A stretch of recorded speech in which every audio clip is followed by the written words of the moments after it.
With Phil stumbling drunkenly out of his bed, appearing in his head all the things he's wanting to be said. 19 minutes of Phil to Phil, with so much time to kill. He promised chill, but all he does instead is beg and shill. Streams online and straight away begins to whine, but always fine as long as Shaz benign and doesn't step out of line.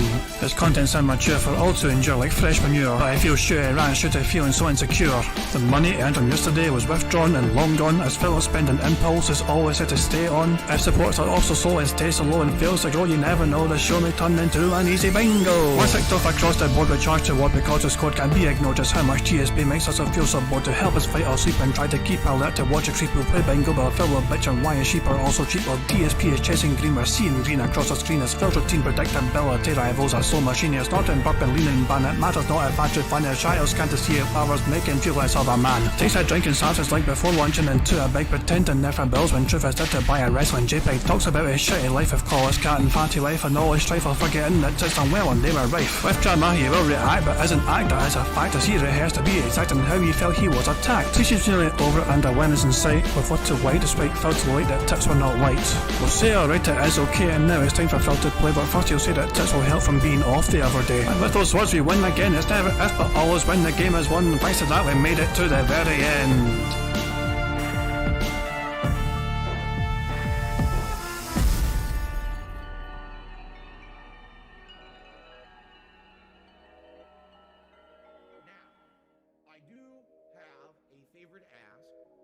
Hey guys, King Jet here, and welcome to DSP Bingo for us today, Friday the 9th of December 2022. I do hope you're all doing well indeed. The one big burning question I think which is on the forefront of absolutely everybody's mind is not Game of the Year and who won it. It's not whether Phil took offence to it or whatever. It's not about Phil being the innovator of absolutely everything under the fucking planet. No, the one big burning question I have got, and I think most of my chat has as well, is how did Profit Estate go with that nurse? I'm kind of curious, pal. Did you get lucky or was it a wee bit of a, hit and miss? I do hope it went well for you. I'm just kidding aside. We do have a good few things to get through today. It's one of those things where Phil indeed had a bit of an interesting reaction. He did not think Elden Ring deserved to win Game of the Year. He was clearly a bit upset it won Game of the Year. But there you go. Phil just has a reason to bitch and moan and whine on his podcast. Now, I'm just going to... I'm going to first of all, we're going to get the game set up, okay? Because if I do the first thing first, where I just kind of, I want to just derail stuff, then I might forget to set up in time. So, I'm just going to spin the wheel now and we'll see where it lands.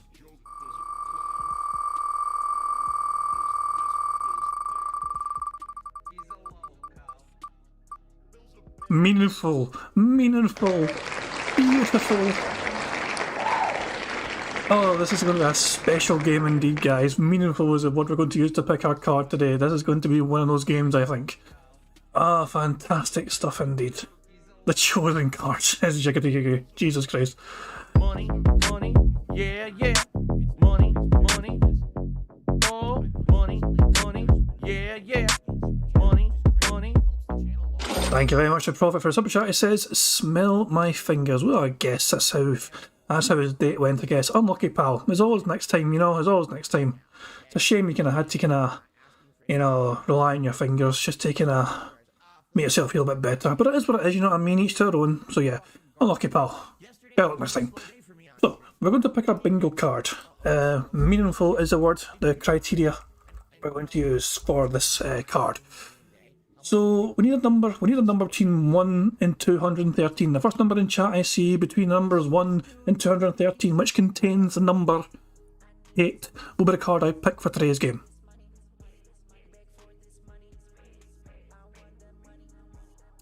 $85 is the first number I saw, which contained the number 8. Mike Bernstein's suggestion of 85. That is the first one. So there we go. Xi Jinping, the real one, said a number first before I won, but it was the wrong number because it had number 6 and it needed a number 8 involved in it. So there you go. So we're going to go to the 85th bingo card, which has meaningful in it, which will be this one right here. The left-hand side card on your screen right now. So we've got Phil saying, here's the thing, him using hateful slurs, him saying Twitter, tips, meaningful, no exaggeration, business, positive, disgusting, and him mocking his chat. Then him taking a drink, him saying interactive, him saying Game of the Year, and basically whining and bitching about Elden Ring, him touching his face randomly, and clearing his throat. Now the bottom two rows of the card Phil saying absolutely. Him messing about with his phone, which he usually does anyway because he has to use his phone to check for tips. Him touching his ear, whether it's just fucking flicking his ear or poking his wee fucking hoof into his ear and digging inside it. Help, nobody or no one, and the bottom row is him pointing at a text on the screen, now, day off, behind the scenes, and schedule. That is a card for today's game. Let me save this card before I forget to save it, because I forgot to save it one time, and that was embarrassing. Although, is it more embarrassing than me using the absolutely wrong card a couple of nights ago? I mean, we still ended up playing bingo and became close, but it ended up being the absolute wrong card that I had to use. So that was definitely a fucking bit embarrassing as well, but we were rushing, to be fair. We were in a rush to try and get the card sorted because Phil was kind of caught us off guard a wee bit. But yeah, our bingo card has been picked and saved and selected and all that, and Phil's awake and online, the stream's online, he's at 494 members. As you can see, Phil's actually doing not too badly for the members. And I think these are kind of somewhat organic members as well. At least it doesn't seem to... Okay, there was 5 gifted yesterday. Okay, I'd say it back. He had 5 gifted members. He has been getting an occasional gifted member here and there. But you can see the right-hand column as well, all the tracker. You know, so he gained 7. 5 of those were gifts. That means 2 were natural. Just like, just people just saying, I want to become a member. And he has been doing no bad for that lately, to be fair. He has been doing decently. This is more positives than negatives when you think about it. So... it's one of those things where Phil actually might get some natural growth and hit his goal normally. Look at this slight wee increases here. This is the way organic growth should look like. But we'll have to wait and see. Dashy says, to carry on my joke from yesterday, Phil has snorted 250 times already. Good one, buddy. Tips are low lately, or tips are fucking a nightmare lately, as you can see. Phil was really sad about last night. You know, he only earned $112 in tips. Oh, fucking no, poor fucking Phil. And all that shit. So yeah. Phil, as I said, is alive and awake and all that shit. Let's just very quickly, guys, we'll get the stream set up, we'll get the card set up, and then I've got a couple of videos to show you. So let me just two seconds, so I'll just get good old Microsoft Paint open. So Phil has been talking a lot about him being an innovator of things. First of all, he's tried to claim he was an innovator of eating food on YouTube. DSP tries it. You know, he's claimed that he was the first person to do that on YouTube, where he buys some kind of food product and eats it on a video and reviews it on the video. So he thinks he's an innovator of that for some fucking reason. And also playthroughs as well, specifically playthroughs, not let's plays, not game walkthroughs, playthroughs. Phil apparently was the very first person in the entire world to coin that phrase on YouTube, and then everyone started copying him during the height of Phil's popularity. Such was Phil's popularity at the time, he apparently encouraged everyone on the planet to suddenly call it a game playthrough. So, interesting stuff indeed. So I thought I'd type in the word innovator on PigPigGo, and I found a couple of interesting results. So, this video is from 11 years ago, the 6th of April 2011. He's a PSV fan appreciation update. I'm not going to watch the whole thing, but it's an interesting wee snippet here. That's going to be a complete waste of time, so... Alright, so there's another update. I am working on this for you guys. I know it's frustrating. This is kind of, it's kind of interesting. I'm one of the very few people doing stuff like this in the world, okay? Like we said, how many people really need to have this capability on PlayStation 3, Not a lot. And... so I'm kind of like, I'm trailblazing here. I'm an innovator. I'm trying to figure ways around this, and this is going to be growing pains of what I'm trying to do with my life right now. And it's unfortunate that we're going to have these bumps in the road, but hopefully over time we can streamline a process, where we can figure out how to play these games online together as like a fan appreciation. And once we streamline the process, it'll work for all future games. So sucks that we're having these problems now, but hopefully they'll be solved in the future. But just wanted to give everyone an update. I am still working on it, like I said. I think PS Home, the idea is out because it doesn't even work with Killzone 3.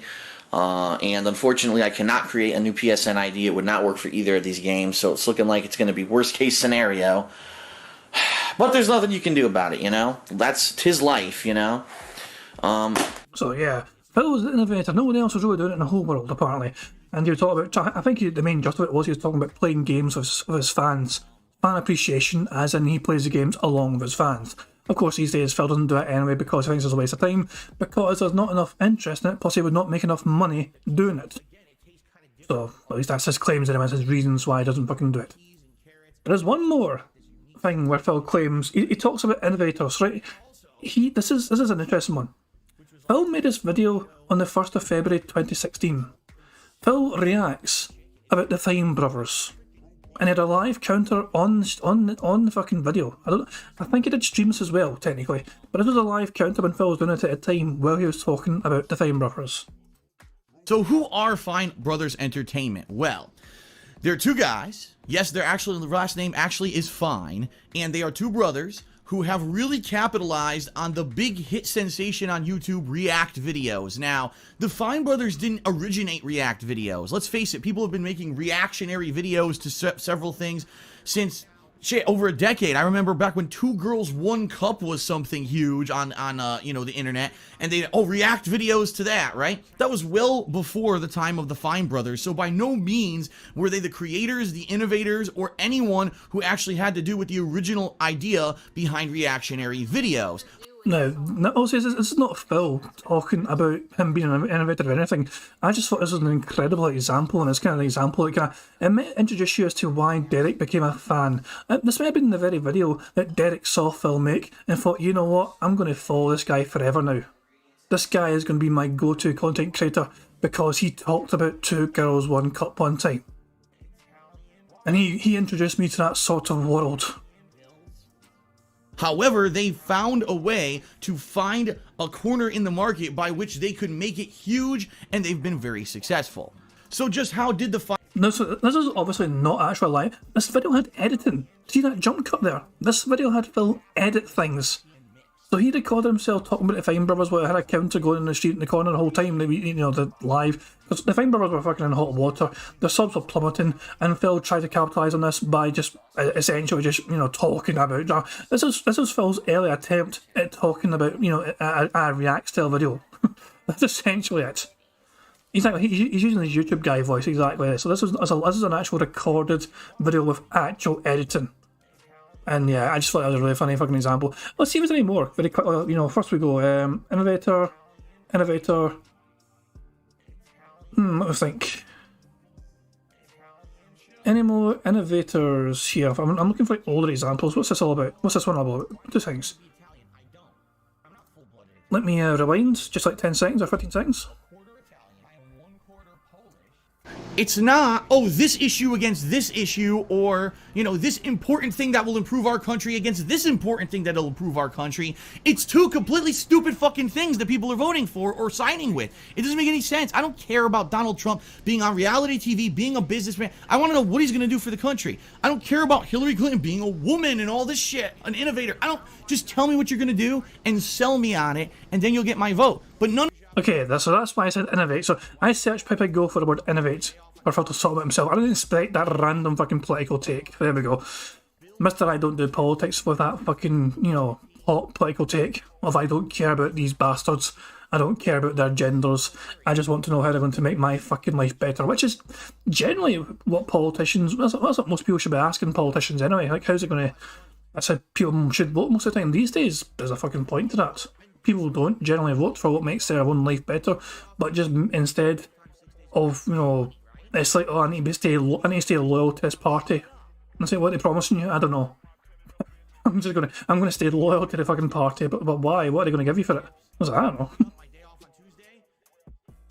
know. Phil apparently does not vote anymore. He was a registered Republican, but that was a long time ago, essentially. We're trying to find one more. So we're trying to find one more video of Phil trying to... Let's see if we can get Phil to talk about how much of an innovator he was. Let me think. Welcome back. Hang on, what's this all about? 2 seconds. What's this all about? Let's rewind it back 20 seconds. That's a reference to. I have no idea. But anyway, thank you for the 100-bit cheer. 47766 did a 10-bit cheer and says, is Christopher Columbus a villain? Apparently he is now. When I grew up, I was actually, I was told and educated at school that Christopher Columbus was a world traveler, an explorer, an innovator, and a hero, and a great man. Okay, I thought Phil was talking about himself. I read that description on Pick Go, but he was talking about someone else. Okay. That's a miss. DSP Shellings asked, have I ever stopped to frame and Phil's smelling good-natured? Like, a good-natured smell from Phil. Kind of impossible. Kind of impossible. You don't really get that. Here we go. Phil's going to talk about himself here. Let's just go here first of all, make sure Phil's not live. No, he's not. We're the innovators of gameplay stream. Shush. Rewind 20 seconds and see what he says. Back 7 or 6 years ago even and saying, wow, look at what happened. Okay? What I could say is, ow, that was my neck cracking. Oof. There are definitely a few things that if I could go to past Phil to tell him, I would. Number one, get streaming earlier. If I had started streaming years earlier and jumped on a bandwagon of, we're the innovators of gameplay streaming, especially because of the following I had on YouTube, I think I could have been even bigger and maybe immune to a lot of the crap that happened to me. But a lot of that happened because primarily I was YouTube. If I had a more diverse audience, if I had a big audience on stream as well as on YouTube, then when all that negativity came out on YouTube about me, it would have been like, yeah, but whatever, he's streaming, right? And the streaming's fun. So that Really? Phil believes that. Phil thinks that's the case. He thinks that who cares if he fucking jerked off on stream in front of fans. You think, who cares if he fucking plays mobile games all the time for donations it's given to him? Who cares if he fucking pretended he had all these fucking bills to pay when he's actually fucking using it for other nefarious means? He thinks his fucking, the general fucking audience would say, well, how big fucking deal? He's a streamer. He's a big streamer. Who cares? Jesus Christ, I'm not immune to it because I'm a big streamer. No one's fucking immune to being a cunt. If people are being a cunt, they're going to get called out for being a cunt generally. That's just a simple fact of the fucking matter. Fucking dense motherfucker. Anyway, Phil is probably going to go live anytime now, so I'm going to just play the music, turn the music up, I'm going to mute myself, and I'm going to try and eat my dinner as fast as possible. I've got spaghetti bolognese tonight. Phil's going live right fucking now. Okay, well, in that case, guys, you guys all know the drill. So yeah, tag me in chat in case I miss anything on the card. Remember, if I get 25 out of 25, one of you guys will win some dosh. If Phil snorts 25 times on the stream, that's a free space. If he does it 50 times, that's another free space. If Phil gets 100 likes and blows bubbles before he starts recording for gameplay, that is also a free space. So yeah, good luck guys, here we fucking go. Fingers crossed we get a full house. Now I'm going to mute myself and play Phil so you can hear Phil while I stuff my face full of spaghetti bolognese. Good luck guys.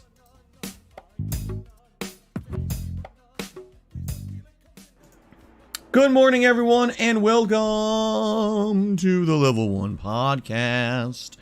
And happy holidays. How are ya? Today is Friday, the 9th of December, 2022, and this crooning serenader is Darkside Phil. How is everything going? I hope your weekend has started off well. And here on DSP Gaming, we've got a good and interesting variety of stuff going on. Let's jump right in. First of all, last night was the Game Awards, which a lot of people watched. I don't know why. I told you guys I was not going to watch it and live react to it. I'm supremely glad I did not. My wife actually watched a lot of it on her phone. Did you ask her why? Did you fucking call her out for being so fucking weird? Why the hell have you not given your wife a whole lot of stick and abuse for being so brain dead to watch it? You said you'd have to be brain dead to watch that shit and enjoy that shit. So by Phil's criteria, she's a fucking moron. Also, Super Blind Man is as well, because he actually went to the fucking thing. He was attending it. In fact, he went, in my opinion, Super Blind Man should go viral. Have you guys seen the pictures of Super Blind Man? He was like the only person in the entire crowd standing up. And the light was like shining on him. It was crazy. And the show that was supposed to be 2 to 2.5 hours long ran long over 3.5 hours. We're going to talk about it today. It's going to be a segment of the show for sure, where I want to see what you guys have to say about the show. What did you think was good? What did you think was bad? Personally, listening into it and following the results, but not really watching it live, basically a whole lot of confirmation of things we already kind of knew was happening, and honestly, not that many big announcements at all.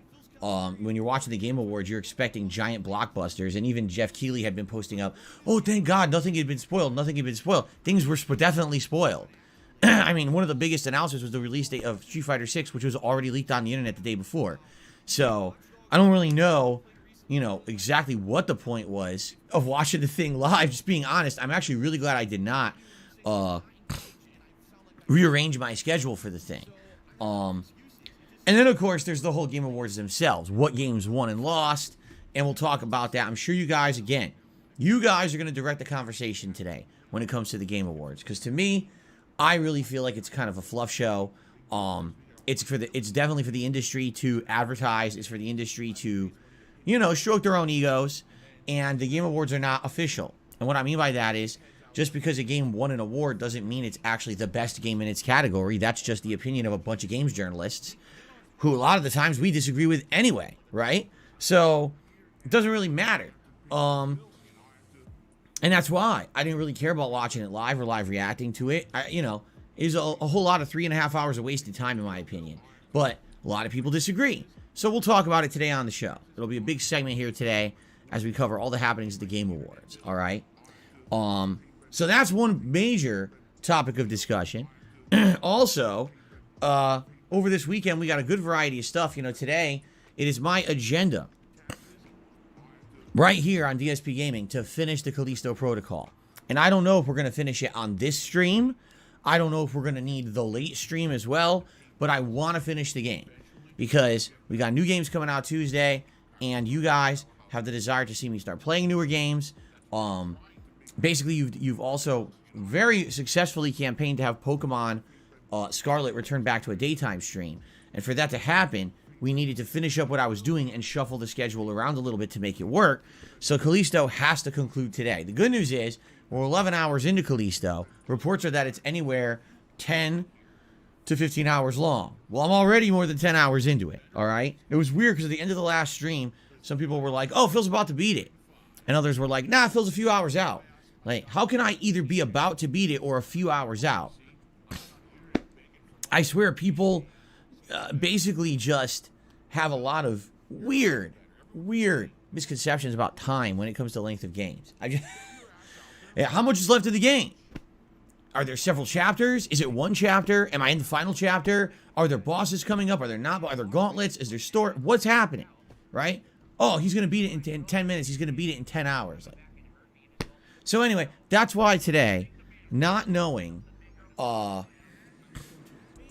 much is left, I basically said I'm going to have the whole day open. And here's how we're going through it, okay?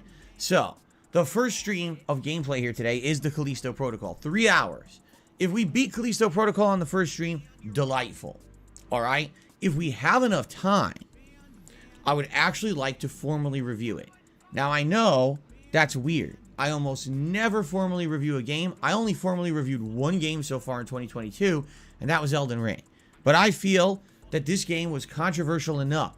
So many people had issue with Callisto Protocol, and I feel that their issues that they had were quite unfair, or were very much reserved towards one version of the game that doesn't represent the game as a whole, yet the game got panned on Metacritic simply because people were reviewing it poorly because so many people played the PC version. So, with that being said, I'm thinking of doing it if we have time, alright? If we beat Callisto Protocol on today's first stream, great. Then tonight, we have some free time. And I decided, that tonight, for the first time in ages, we would actually try to play some old school Street Fighter and or other old school fighting games in the Capcom Fighting Collection.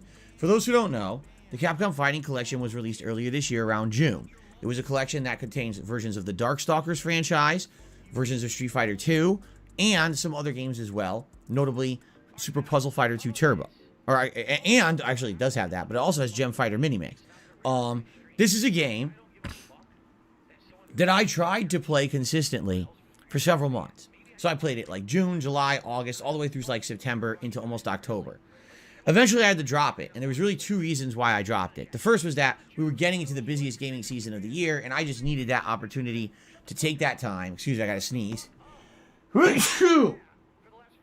I've been sneezing all morning. I don't know what's causing it, and it's making me have post-nasal drip, and I apologize. Every time I sneeze, it happens, and it's just going to get worse. There's nothing I can do about it, okay? So that means we should get a lot of snorts today.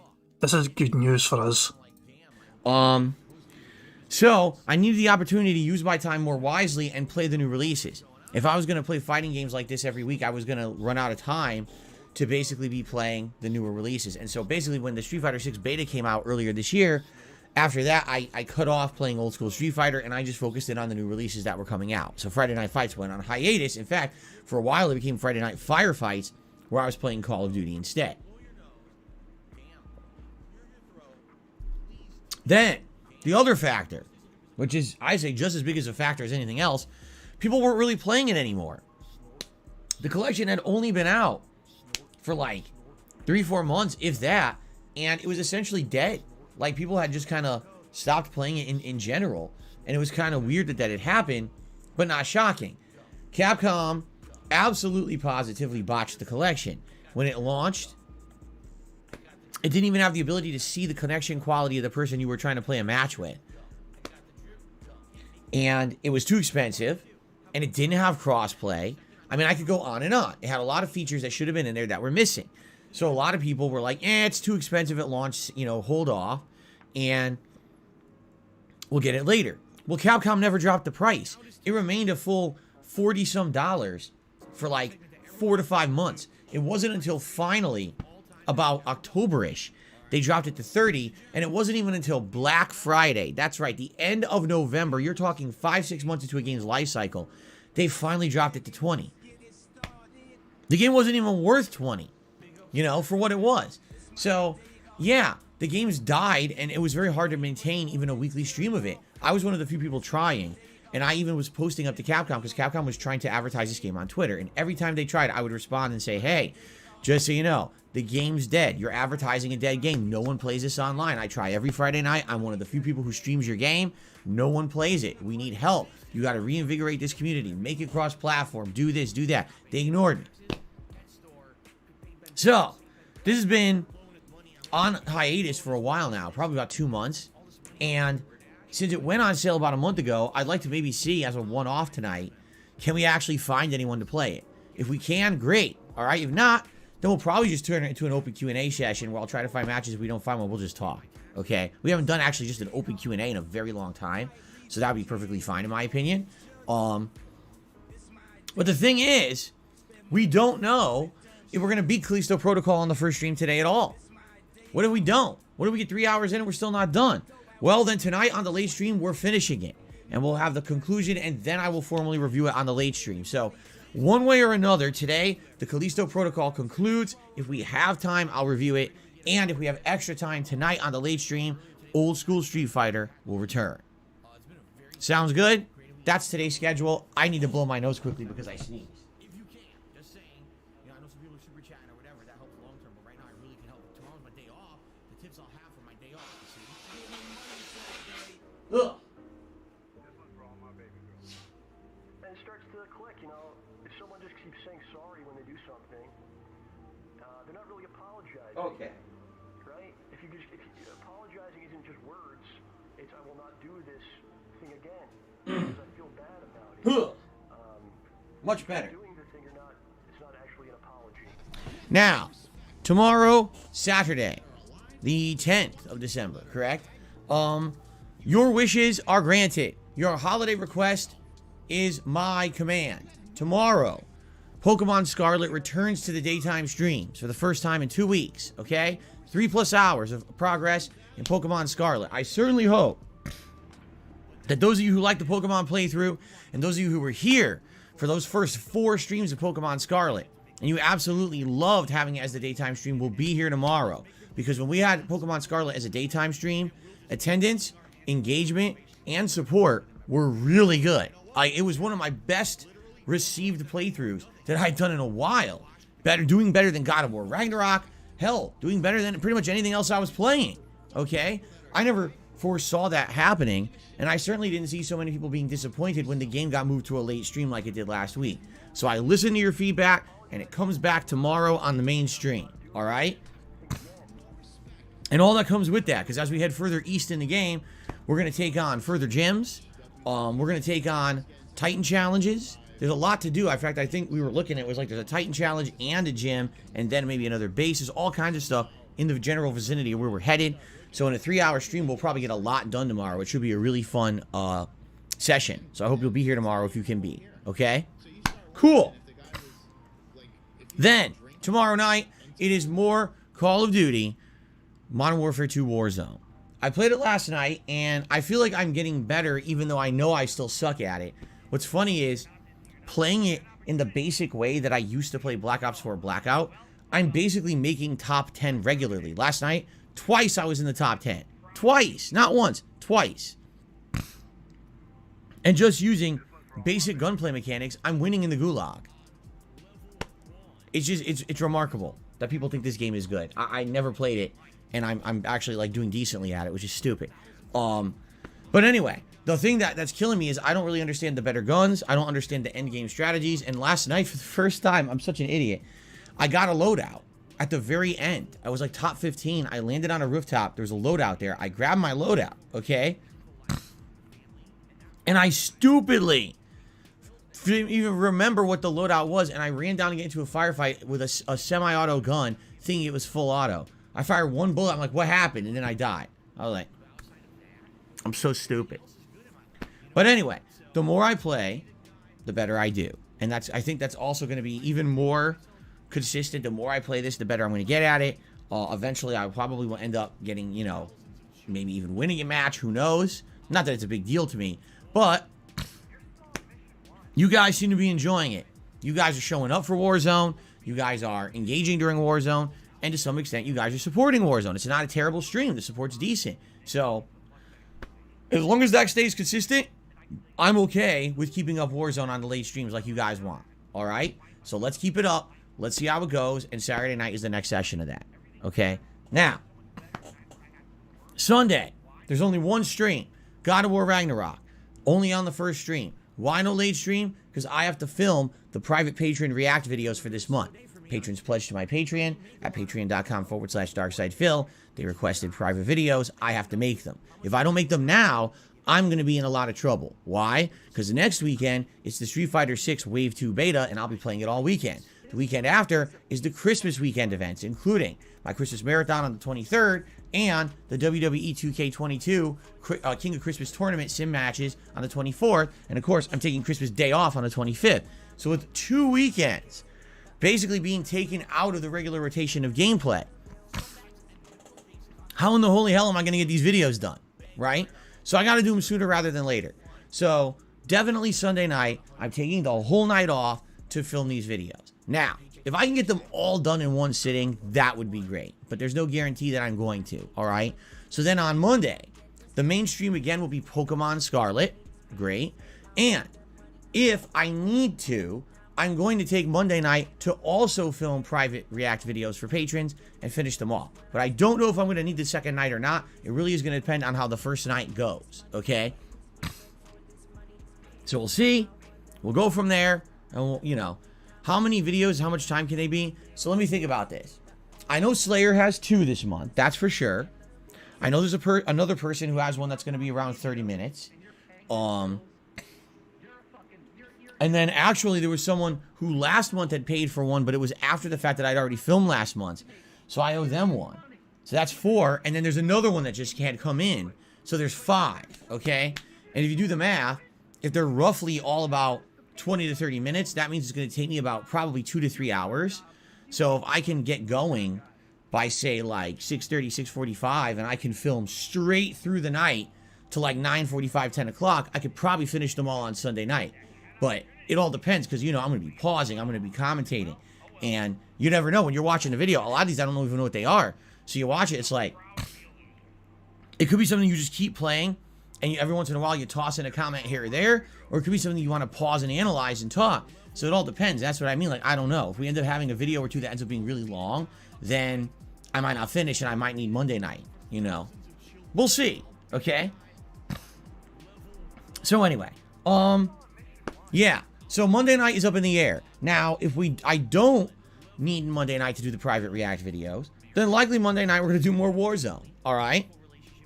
Really giving Warzone a shot this week and trying to get better at it, okay? Then Tuesday, brand new game release. The question is, which one are we going to do? Is it going to be Final Fantasy VII Crisis Core, or is it going to be High on Life? All right? So I've thought about this over the course of the week. And personally, after giving it some thought, I feel the game that makes the most sense right now to check out would be High on Life. And there's 2 reasons that I like to factor this in, and please bear with me, okay? Reason number one. Between the two games, I'm more interested in High on Life. And the reason is because it's original and it's different. Final Fantasy VII Crisis Core I've played already on the PSP many years ago. It's a prequel to Final Fantasy VII, okay? Is it going to blow you away with story and graphics and gameplay? No, it's not. It's a nice little game that's a grindy style game. It's a good time killer game. Like I said, when I played it on the PSP, I thought that it was quite entertaining for a mobile game, like a portable game. Back then they weren't called mobile games, they were just handhelds.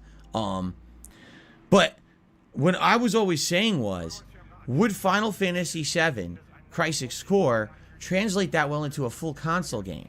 And the answer I have for you is I'm not so sure. I think this game is going to end up being a game that would be like a good late night chill stream where, excuse me, in 2-hour segments, we grind in it and we do a lot of repetitive combat and we talk a lot. But outside of that, I don't really see how this game is going to hold that much interest. And in addition, I remember the game is very lengthy. It's a grindy JRPG that takes a long time to get through. We're already playing Pokemon, all right? We already got a lengthy JRPG we're playing right now. And I'm also trying to finish up God of War, which is an incredibly lengthy game. Does it really make sense to play another lengthy game right now that I don't know how much time I'll have to dedicate to it, nor how long it'll take to beat? Probably not. All right, I'm just being honest here. I don't think it's really going to fit in that well. In addition, High on Life is reportedly a shorter game. All right, it's definitely unique with the style of game that it is, and it's likely a game that's easier to fit into the schedule because I could play it as late night streams in 2-hour increments and maybe beat it in a week or two, as opposed to a game that is, 20, 30, 40 hours long, and now you're talking months. All right, so, excuse me. Whew. I'm not saying I will never play Final Fantasy VII Crisis Core. By all means, I'm actually saying the opposite. I'm interested in it. I told you guys when they first announced this remake, I was very interested in it. But it's going to have to be added to the slew of games that came out this crazy busy fall gaming season that just fell victim to the fact that there's too many games that come out in a short period of time. Just think of the amount of games in the last 2 months that are in my backlog. Mario plus Rabbids Sparks of Hope, right? Bayonetta 3, Midnight Suns, Need for Speed, whatever the fuck it's called, okay? Final Fantasy VII Crisis Core. That's 5 off the top of my head. Just off the top of my head. There's been more than that. But this has been one of the most oversaturated, insanely overpacked times I've ever seen.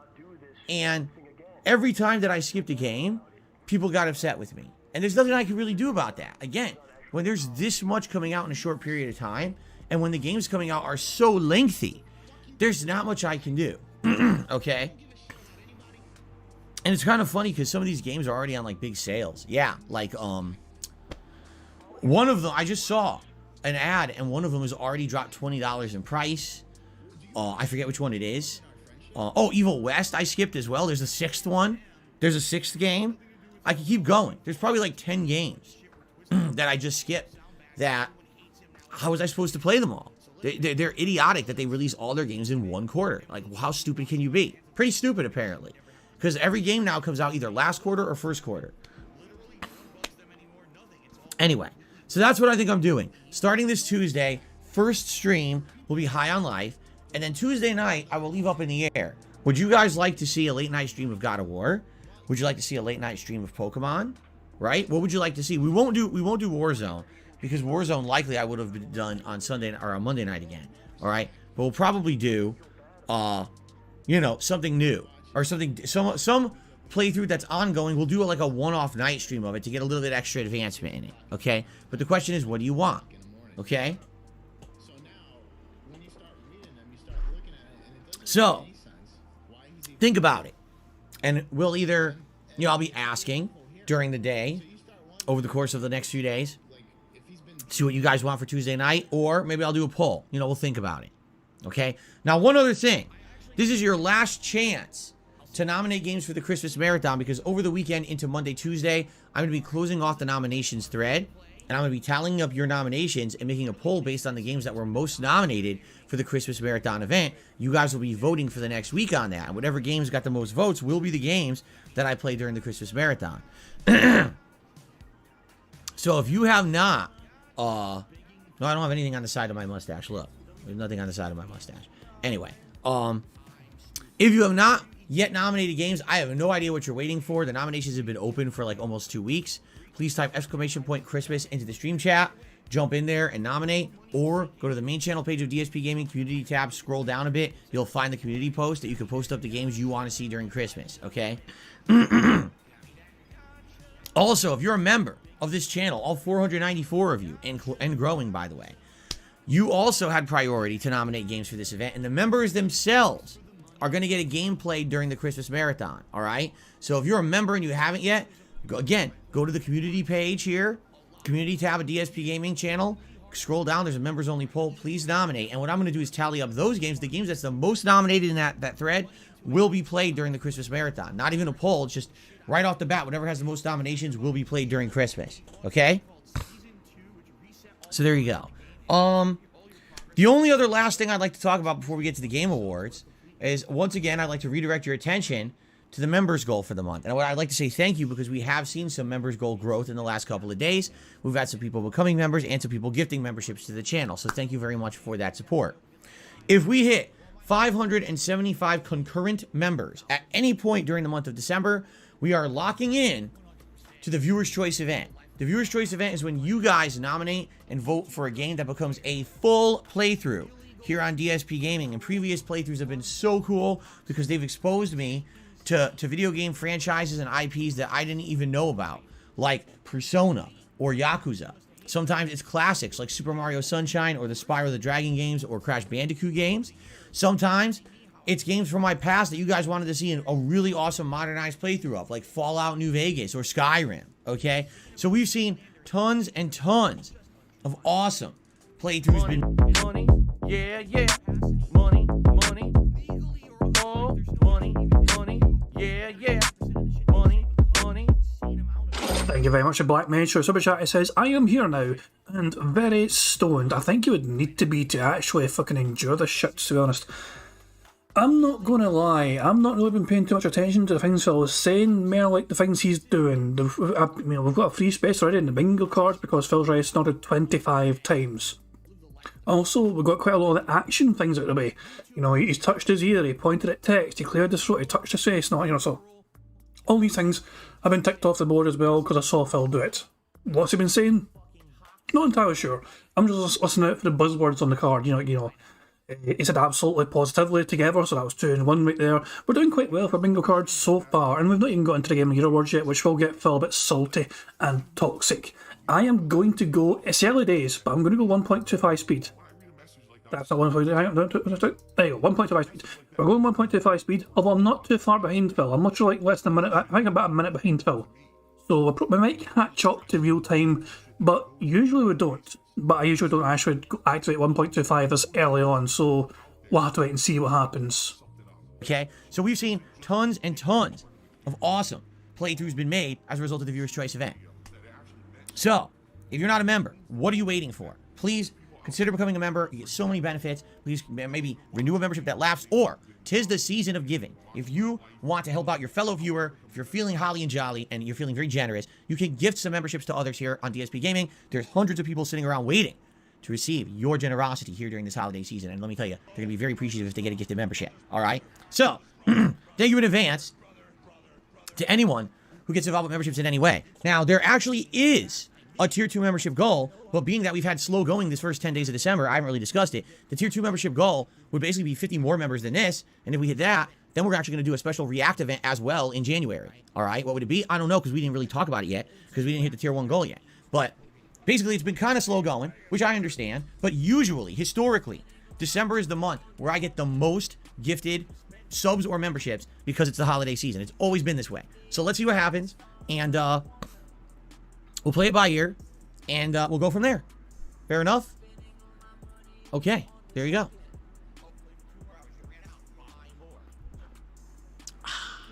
Very nice. So, that's it. I'm done. So, ladies and gentlemen, here's what I'd like to do. Rather than me sit here and just talk to you, here's what I'd like to do in regards to the Game Awards last night. All right? I want you to tag me in the chat and tell me what topics of the Game Awards you want me to talk about. Is it a new game release announcement? Is it a game that won an award? You want my opinion on something? In fact, here's what we're going to do. We're going to use the new Q&A system on YouTube. We're going to test it this morning. Are you ready? So here's what we're going to do. There's a new system. You open it up. It says start a Q&A. I clicked it right now. What do you want me to discuss in relation to the Game Awards? I'm trying it right now. So I click start Q&A. Apparently now my question will get posted to the channel. All right? I can't see any of your regular chat. All I can see is if you post up a question for me to answer for Q&A. Yeah, yeah. All right? Money, money. Oh, money, money. Yeah, yeah. Money, money. Thank you very much to Barrett Wells for Super Chat. It says, I wonder what Phil would think of me packing up my apartment and getting all my affairs in order while still working a 50-hour work week. 8 days to vacate and move into my new place. Congratulations on the new place, Barrett Wells. I do hope the move all goes well for you, pal. In case I was curious about the Q&A feature, Michael or Michael 23S asked Bill Clinton. So Phil's Q&A thing has so far resulted in somebody asking Bill Clinton. That's the only thing I've got so far. I don't know what to tell you. Phil's Q&A is really fucking successful right now, clearly.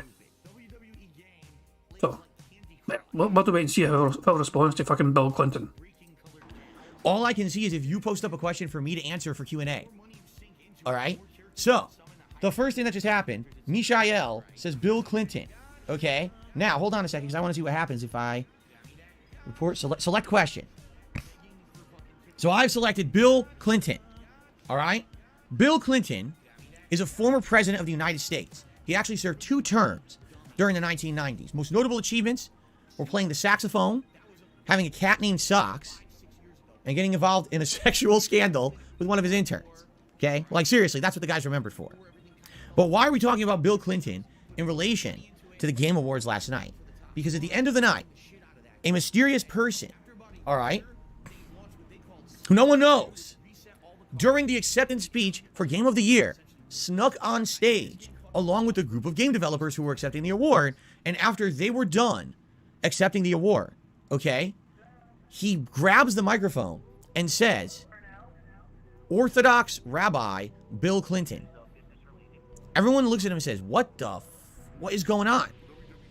Then people in black suits rush the stage, grab the person, threw them off the stage, and everyone's wondering what actually happened. Well, I actually have the answers. This person was not necessarily arrested, but was held. All right? They were questioned by authorities. This person is a 15-year-old Jewish kid who I guess actually had an invitation to the Game Awards. How? I don't know. Do you know another 15-year-old kid who got an invitation to the Game Awards who wasn't an actor in a video game? The people who are supposed to be invited to the Game Awards are supposed to be people who are big in the industry. People who are in game development, people who are in journalism, people who review games for various important reasons like accessibility, the people who are voice actors, mocap actors, basically people who are in the making of games or reviewing of games in general. How did a 15-year-old prankster kid get an invitation to the Game Awards? Don't know. Now, how do we know who this kid is? Because this morning, games journalist, where can we find his name, Jason Schreier, actually interviewed him. Now, it's Jason Schreier from, I think he's Wall Street Journal, right? No, he's Forbes magazine. As of this morning, he had not released the interview yet. But he is saying his name is Matan, a 15-year-old. Some thought that what he did on stage was some kind of an anti-Semitic dog whistle, but he's actually almost certainly a Jewish prankster because Jason Schreier is Jewish, and he asked a question in Hebrew, and the kid understood it. So, who is this kid? How did he get in? How is there absolutely no security that people just let people run on stage? But that's all we know for now, and apparently there'll be more later in the day. Now, I'll be honest with you guys, all right? My personal take on the subject, first of all, it's really stupid. Let's be honest here. It's incredibly dumb, right? Even that it happened was so stupid.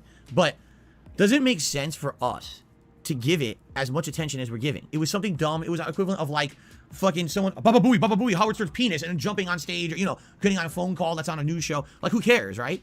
And the thing is, people are treating it with such attention that, sadly, I hate to admit this, what happens is other people get dumb ideas. Oh, wow, look at all the media attention this kid is getting today, right? So what's going to happen is, Money, you're gonna, money, yeah, yeah. Money, money, oh, money, money, yeah, yeah. Money, money. Thank you for the super chat, Klaus Mystery, who says, "Long live Israel Droog." I mean, it's a controversial subject, of course, you know, the whole Israel-Palestine kind of thing. I know I'm just randomly bringing it up out of nowhere, but it's one of those things where it causes a lot of controversy in the world, and there's a whole lot of bloodshed as well because of it, and it's one of those things where I mean, it's one of those things you just want fucking people to stop killing each other over fucking just... It feels like people are just finding easy, you know, just the most easiest fucking basic reasons to just fucking spill blood throughout the world. It's not just happening there, obviously it's happening fucking there. I mean, look at what's happening in Ukraine with Russia deciding I want some of that country. You know, obviously it's just one of those things where Russia's still thinking they're in the days where they had a big massive amount of land. They still have a big massive amount of land as it is now, but they just want some of it fucking back that they lost before. It's just bizarre to me, you know what I mean? But yeah, Phil's take on this Jewish kid's Money, interesting. money, yeah, yeah. Money, money, oh, money, money, yeah, yeah. Money, money. Thank you very much, Prophet for Super Chat. Says, so he's Jewish because he speaks Hebrew? Valedictorian doesn't know people can learn languages. I guess, I mean, Phil apparently knows Spanish, you know, don't ask him to speak it, but he knows how to read it, he says. Take that, a fucking pinch of salt, you know, if you want. But yeah, I mean, also for me, I don't know about you guys, but it's normally easy to take languages in school. I took German for so many fucking years and I forgot most of it, which is a bit of a shame. I do wish I'd retained some of that information. I can't say my name, I can say my age, I can say where I'm fucking from, you know, that's about it in general, you know. I lost a lot of information in my head, you know, but it's the way it goes. I would have preferred to have learned French than German. French seems like a more fun language to learn. I did briefly learn Spanish, but I was also learning German at the same time, and it confused me to try and learn two languages at the same time. So the Spanish didn't last fucking long. But yeah, Phil thinks, so this guy, you know, he understood, you know, Hebrew, so he must be a Jew. That's Phil's rationale. Okay, very weird take, but this is Phil's fucking logic for you. get dumb ideas. Oh, wow, look at all the media attention this kid is getting today, right? So what's going to happen is you're going to have people who are going to try to copy this kid. They're going to be doing it on everything now. You're going to see dumbasses doing the Bill Clinton. They've been fucking doing this shit for years, Phil. This guy is not an innovator of storming a stage. No, this guy is not the fucking innovator of fucking stealing the spotlight randomly for no fucking reason. Yeah, well, Kanye infamously done it to fucking Taylor Swift. You know, so it's like, I'll give you a minute, you know, well done, but this fucking thing should have won, you know, the award. Well, I can't even mind what it was exactly. What was it? Was that a Beyonce video? So she made the best video of all time. So she should have won the award, so she was, so Kanye West was fucking nut. Jesus Christ, man. So that's what I'm saying, it's not the fucking first time that someone stormed the stage for their own fucking random prank or whatever. Exactly, Prophet storm. You know, Prophet says it, but didn't Will Smith storm the stage last year? Yeah, exactly. Chris Rock's doing a little thing. He made a joke about Will Smith's wife. Will Smith laughed at first, turned around, saw her frown, and all of a sudden Will Smith, wait a second, I don't find that funny anymore because she doesn't find it funny. I went and slapped the shit out of Will Smith, Chris Rock. Don't talk about what was it? Keep my wife's name out your fucking mouth. And Chris Rock's like, okay, I'm sorry. Yeah, it's sort of thing. Will Smith to me is there's something up mentally with him, and I don't mean that in an offensive way. You can clearly see that him. It's funny because we all think of Will Smith, you know, it's like, you know, some kind of very positive guy, but when he loses kind of control sometimes, like of his like emotions or whatever, he seems to spiral, and it's one of those things where you got to question whether he's getting the right help mentally and that kind of emotional kind of support. Because also there's a whole shit as well where his fucking wife is, you know, and it's like half part of me wanted Chris Rock, you know, when Will Smith's like, you know, keep my wife's name out your fucking mouth. Part of me kind of wished that Chris Rock, you know, what Chris Rock would have said, you know, tell your wife to keep other guys' dicks out of her mouth in. Because I'm saying it's like some sort of open relationship they've got, which is not what he wants, but she seems to fucking want it, and all of a sudden it's like, oh, poor Will Smith, he's fucking crying now because, you know, his wife maybe doesn't love him as much as she used to. And you got, and it's one of those things where you just see Will Smith fucking blubbing away. And it's like, okay, this is one of those things. Stevie Dead says Will Smith is a Scientologist, so no, he's not getting the help he needs. Oh, Jesus Christ, man. Scientology. Poor bastard. Yeah, Two Big Bill says he's like second to Tom Cruise in that he has weird contracts about what the characters he plays are able to do. Yeah. So I think it's a shame that Will Smith has broken. It doesn't seem like he's getting the proper help he needs to get. It's just my take on that. But yeah. But yeah, anyway. Bill's fucking take on this random kid. It's not the first time someone stormed a goddamn fucking stage. That's my fucking point I'm trying to make here. Bill's acting like, other people are going to copy him. People have been doing it anyway long before this happened. Prank. And that's stupid. If anything, the best way to handle this would have been no one mentioned it. Okay, it happened, it's dumb. That's it, move on. Now we're going to interview the kid. Now we want to have fucking news stories. He'll probably be on fucking Drama Alert and shit. Who cares, right? Like, who gives a fuck about this kid? Don't give him that attention. Because if you do, that's just going to make other people say, oh, look, that's a way to get attention. I'll do it too now. You see? But sadly, I hate to say it, these people in the games industry, especially these journalists, they get so up their own ass about drama and shit. Oh, this is the hot news story. People are even giving Jason Schreier shit. They're like, why did you interview this guy this morning? He goes, oh, I think this is newsworthy. They're like, no, it's not. The kid's a shithead. He goes on stage, he's trying to prank people. He's dumb. It's supposed to be a formal reward show, not some asshole going up there doing dumb shit. Why give this guy 2 seconds of fame? Give him none. Then he won't be notable and no one will remember him and no one will be talking about this. We can all move on with our lives. Now because you're giving him attention, now everyone is just going to continue carrying on about the nonsense, right?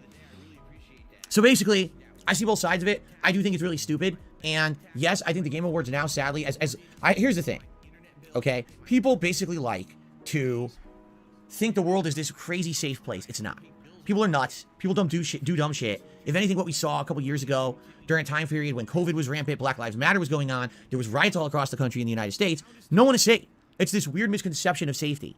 So people go to the Game Awards and think, oh, we're all safe, right? No. If anything, what that proved, at any moment, someone could have just acted a fool, and there could have been horrible consequences for it at the Game Awards. They have nothing to stop anything. If a kid can just get on stage and do something stupid, someone could have done something even worse, okay? So I hate to say it, it's time to start taking shit seriously. Enough with the whole, oh, let's just trust everyone to do the right fucking thing. No, track record says people don't do the right thing. People do the wrong thing all the time, and they fuck about, and people get hurt because of it. So this is a very weird fucking take to me. Yeah, very weird fucking take. Prophet says, jealousy segment because the kid got clout and filled it. Yeah.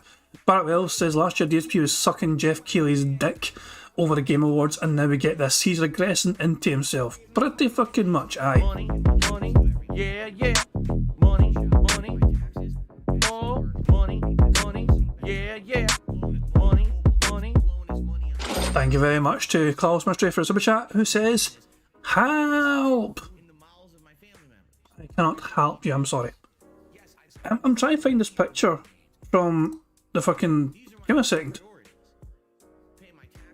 Well, apparently, Dashy just said that Epic Games has Saints Row 4 free at the moment. I actually might check that out. I'm trying to find this picture, guys. I want to find this picture of fucking Super Blind Man. I want to get the bigger picture. I've got a smaller picture here, but it's so much funnier in the fucking bigger picture. There you go. So, Super Blind Man stood up. Someone's getting an award. And Super Blind Man was like the only person that stood up. And it's like the spotlight went to him because he was standing up. And I guess the person in the spotlight might have thought he was a... The full of picture's so much fucking funnier in my opinion. Yes, that's his wife next to him. In the blue. Yes. So, I just think this is like meme material where the fucking spotlight shines on fucking Super Blind Man instead of the person that's actually winning the award who was actually further forward in the picture. It's weird. I'll see if I can find the fucking picture. Maybe somewhere randomly on fucking Twitter somewhere. I'd scroll like fuck. Wait, hang on. Oh my god, I think this was edited a little bit. I'm not sure. No, actually, that may be it. So the person there, the fucking front of the camera, right at the forefront there, they're going up for a fucking award. But Super Blind Man is stood up and no one else is, and it looks like the spotlight is on them. This is actually the real picture. Like I knew it was a picture like this. I didn't know if this was it. I thought it felt like someone amended this spotlight. The original picture I saw, the spotlight wasn't perfectly on Super Blind Man. I think, I'm not sure, but I don't know. Maybe this is the original fucking picture. I don't know. This is Super Blind Man, by the way, guys. In case you're not aware, he went to the award show in LA. And Phil actually knew about it and congratulated him about it, you know. I'll see if I can find a tweet for it. It was like a couple of days ago. So, fucking load, you bastard, load. There you go.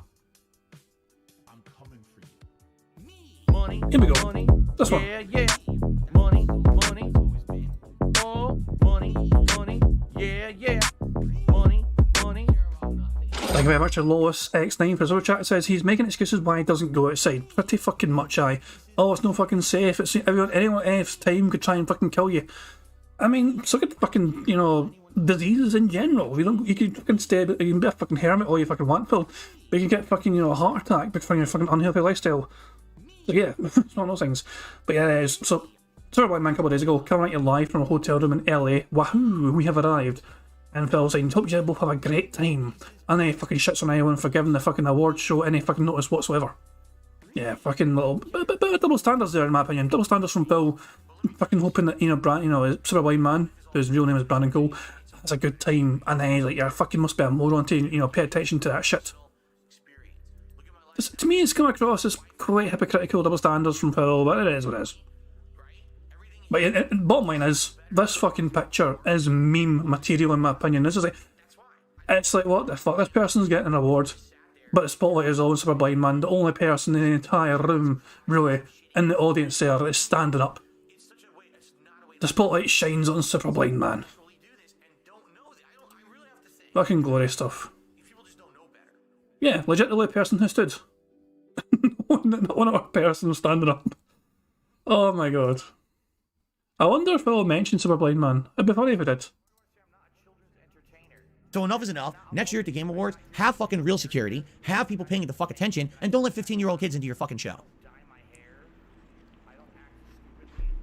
For as much as I like Jeff Keighley, alright, I knew people who were at the Game Awards, who I care very much about. I don't want people getting hurt. Here we fucking go. This is why he's taking it so fucking personally now. One of his fucking biggest wails was at fucking showing if something happened to him, they would have been fucking hell to pay.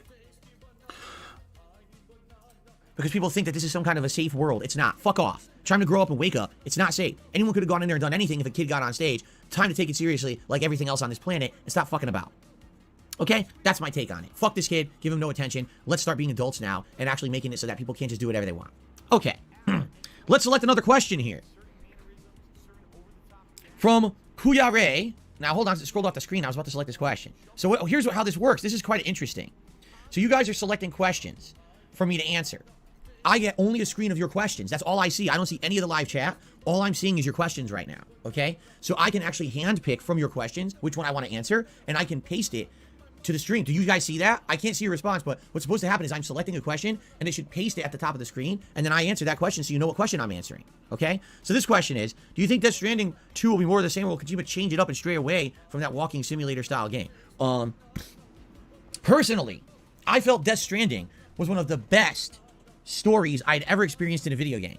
And I still hold true to that today. I feel that it was original, it was fun, it was creepy, it was scary, it was funny, it had action, it had adventure, it had mysterious horror. It had a little bit of everything. And I really loved that about it. What I didn't like was the gameplay was terrible. The gameplay of the game was so atrociously boring. And of course, people argued, well, that's because that's the point Kojima's trying to make, is that the world is all disconnected and someone has to do the tedious job of reconnecting the world in order to... I don't care. A video game at its core is supposed to be a piece of entertainment. If a game is not entertaining, you miss the point of the game. And if every time the story plays, I'm entertained, but every time I'm actually picking up the controller to control the game, I'm bored, you failed. Kojima failed 50% of the time in Death Stranding. However, his success in the story was so grand that, in my opinion, it was worth it to suffer through the atrociously bad gameplay to experience that insanely unique story. Death Stranding would have been a much better movie than a game. That's a weird take as a gamer. I'm not sure how I feel about that take as a game. You want to fucking be able to play a game and have fun playing the fucking game. Sometimes it's not about the fucking story. I mean, look at Saints Row and the popularity Saints Row got. People enjoy the fucking, sheer insanity of Saints Row, especially, second, third game, for example. That game fucking done so well as a fucking rival competitor to Grand Theft Auto. Simply because of the sheer absurd nature of that game. It was not about the fucking story, it wasn't about fucking how... No, people just fucking having a great fucking time playing that fucking game. It was always, but so... It's not always about the fucking story either. Yeah, some games have a great fucking story. If it's that sort of game, You want to feel compelled, you want to feel fucking drawn in by the fucking story. But it's bizarre that Phil says it's worth a fucking game being broken when you fucking play it, as long as it's a good fucking story. I wouldn't agree with that fucking, logic. No, I mean, what's the fucking point of the fucking a well-crafted story if you fucking try and play the goddamn game and it doesn't fucking play the way you want it to fucking play or it's intended to fucking play? That just seems wrong to me. There you go. Chris Tank says about these games he would be broke, he's so damn ungrateful. Yeah, definitely. Absolutely. Bartwell says not all of us laughed for 10 minutes over a South Park ball bag almost hitting our characters. Yeah, Phil lost his fucking mind in that, didn't he? Jesus Christ. He was like, that was like Phil's happiest ever fucking moment. The Misery Merchant says I gave Death Stranding a good couple hours. I didn't like the gameplay and didn't give a shit about the nonsense story. This is the thing, if you're not having if the gameplay is not fucking good, you're not really, it's going to take you out of the game, isn't it? If you're not able to fucking play a game, kind of seamlessly, if you get what I'm saying, if you're having to constantly think about the controls and think what these controls are so clunky, it takes you out of the immersion of the game. Some of these things should come, also when you're playing a fucking game, should come naturally to you. You don't have to fucking think about the controls. And it's just fucking natural. This fucking button, these things, that other thing works that way, fucking way. It shouldn't have to be a thing that comes into your fucking mind, all these controls. That was one of the fucking limitations as well. As amazing as the original Metal Gear Solid games are, and it's like, sometimes the controls in Metal Gear Solid, notoriously a little bit clunky, first one and the second one as well. Obviously, it's not terrible, but sometimes you have to fucking think sometimes about the controls and how the things work because it is a bit unique. At least at the time anyway, it was certainly unique how the controls worked in those games. But it wasn't breaking the game though. It was just being minor irritants, and overall it was completely worth the whole game and the experience. But yeah, but if you have to constantly think though and question the controls and how it works and how it's everything else, I don't know. I don't think it'd be worth it, but Phil says it would be. So what do I fucking know, I guess? I'm just being honest from my own opinion here. Since he's making a sequel, it's official, it was announced during the Game Awards, I really, really hope that he has different gameplay. I don't want to be the career again. I don't want to be Norman Reedus, taking showers and farting and pooping and burping babies and carrying packages across the entire country, bored to tears, going through fucking stupid rocks and shit. I don't want to do. I just don't. It's boring. I want the story to continue. I want that. I want more awesome, continuation of that plot line. I don't want to be bored when I play the game, especially because the game was long, remember? So there you go. Okay, let's continue. Let's find another question here. Let's see. I'm going to scroll all the way up because you guys asked a million questions. Let's see here. All right, what did I think of the Street Fighter 6 trailer? Well, first of all, it wasn't a trailer. It was a little preview of 4 new characters. DJ Marin was her name. I don't even remember the name of the woman from Italy who's like the big roided fighter. And another guy, isn't he called like AJ or something like that? Very weird new characters. Although, that might be a good thing. Because I like the fact that if they're adding in new characters that play nothing like previous Street Fighter, you might have some good variety to the game. Because you got a lot of returning characters from previous Street Fighter, and that's all well and good, but you obviously want new stuff added as well. I can't really comment on the new fighters, because all we've seen is a few gameplay elements of them that you don't know how those moves are going to work, you don't know how those properties are going to work. They certainly look flashy, right? But outside of that, until you get hands-on experience with them, I literally don't feel like I should say a word. What I can say is from what I saw about DJ, he looks like they've completely transformed him, okay? It looks like he has a fake max out, where he looks like he's going to do a projectile, it just disappears. It looks like he has a double max out, where he throws 2 of them. Now, he had that in Street Fighter 4, but that was the thing he had to meter burn to do. It looks like it's just a regular special move in this one. So right off the bat, just the properties of his projectiles being different changes the game dramatically. But now, then you start looking at his kicks, and it seems like he's got these weird, like, arcing overhead kicks and stuff. He never had those. If you remember, the only kick he had like that in Street Fighter 4 was his focus attack. Outside of that, he always had up kicks, which were anti-airs, and then he had the forward-moving kicks. I think they were called the Sobot kicks, where you could sometimes combo them. And the EX or Arena Burn version would pass through projectiles and other moves and have some invincibility. But he looks like he has all new kicks now.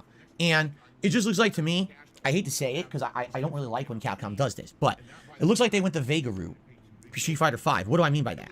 In Street Fighter 4 and previous iterations, Vega was always a charge character, meaning he had to charge back or down, then press up or forward, plus a button to get his moves to come out, and it made him be able to do certain kinds of gameplay elements and things like that. In Street Fighter 5, they decided to change Vega to make him a motions character, meaning he didn't charge him at all anymore. All his moves were like rounded motions or dragon punch motions. That dramatically changed the character as a whole, and in Street Fighter 5, he plays nothing, absolutely nothing like he did in previous iterations. It's as if he's a brand new character, okay?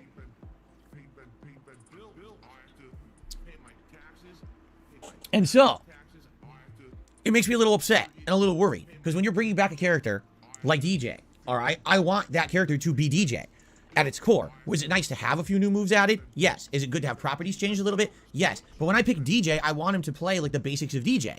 You see? When I pick DJ, I don't want him to play like Zangief. You get my point? And it looks like they've changed him so much, he might not play at all like DJ. He might be a completely different entity. In which case, I don't know how I'm going to like him at all. He might just be like learning a brand new character. Okay? Now, outside of that, they showed there's a 2v2 mode, but it's not clear if that 2v2 mode is online at all or if it's just going to be like an offline co-op mode. Obviously, they showed you making your own character. This is all stuff we already knew. So really, out of all the stuff they showed, all you saw was your very first look at 3 new characters and then a DJ that's very different, and that was it. Did you actually get any concrete information at all about the game? Not really, besides the release date, June 2nd, which had already been leaked the day before on PlayStation Network. I already talked about Street Fighter 6 yesterday, that with the leak they revealed there's already a Season Pass version available for a lot more money. I disagree with that. They should not be selling Season Passes for a game that's not out yet. Okay? If you're going to sell Season Pass, have a whole season first of the base game content before you're selling expansions. It's absolutely ridiculous that they're selling expansion content before the game's out. That's stupid. Okay? But outside of that, I'm pumped for the beta coming up next weekend, and that's all I really have to say about it. There you go. Okay. Let's see what else you guys have questions on. Let's see.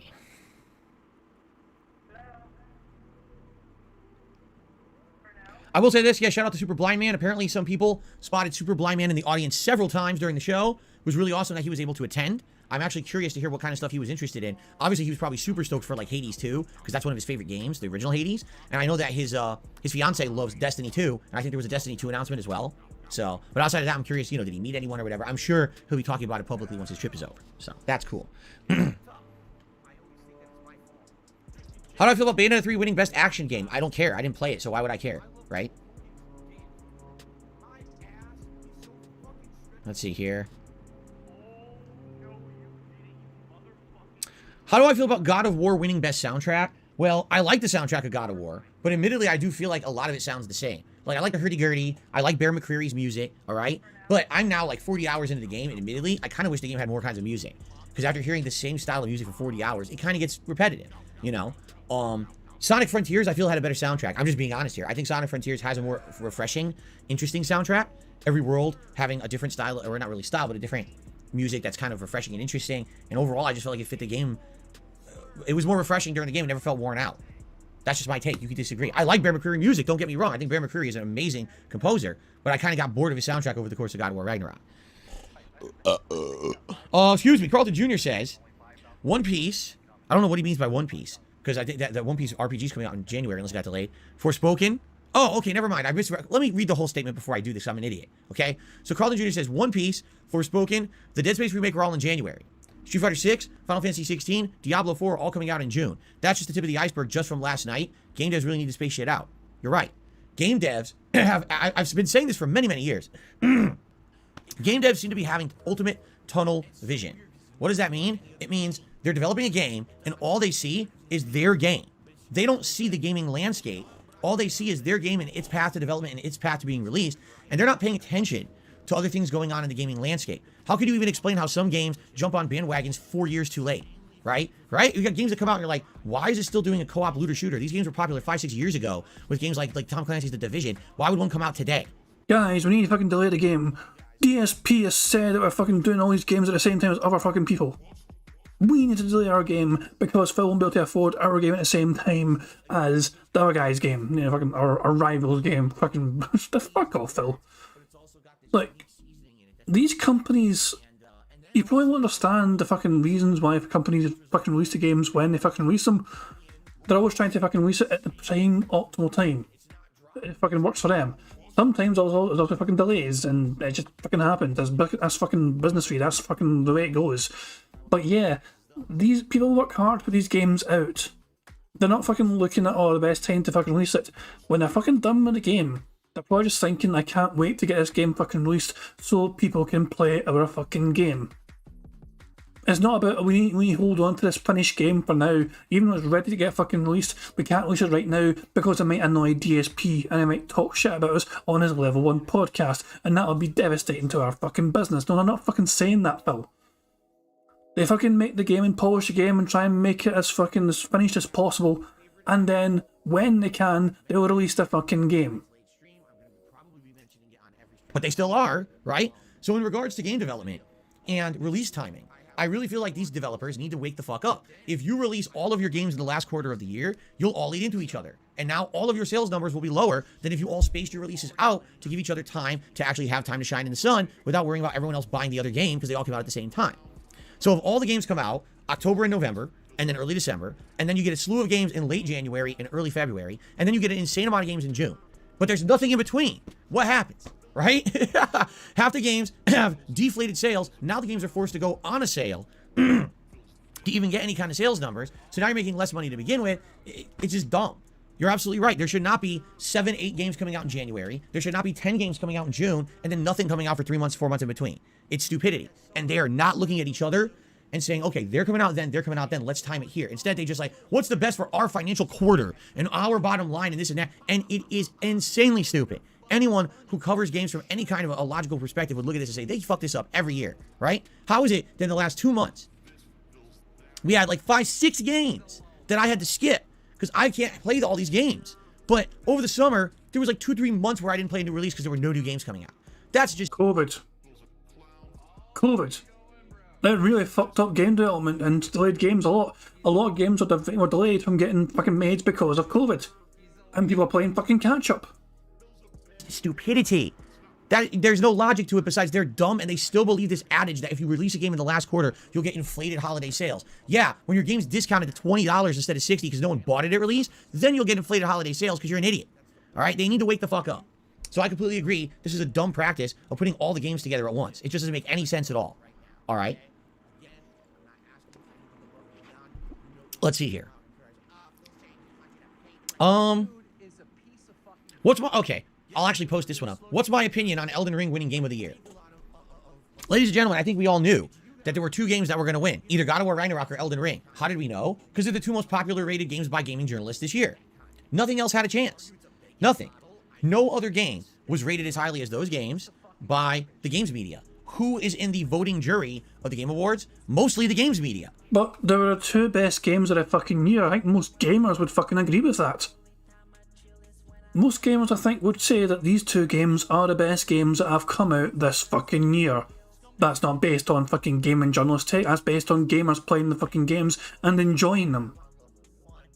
Sales numbers don't fucking lie. People's fucking, reviews don't, not just fucking gaming journalists fucking reviews, but other people's fucking reviews.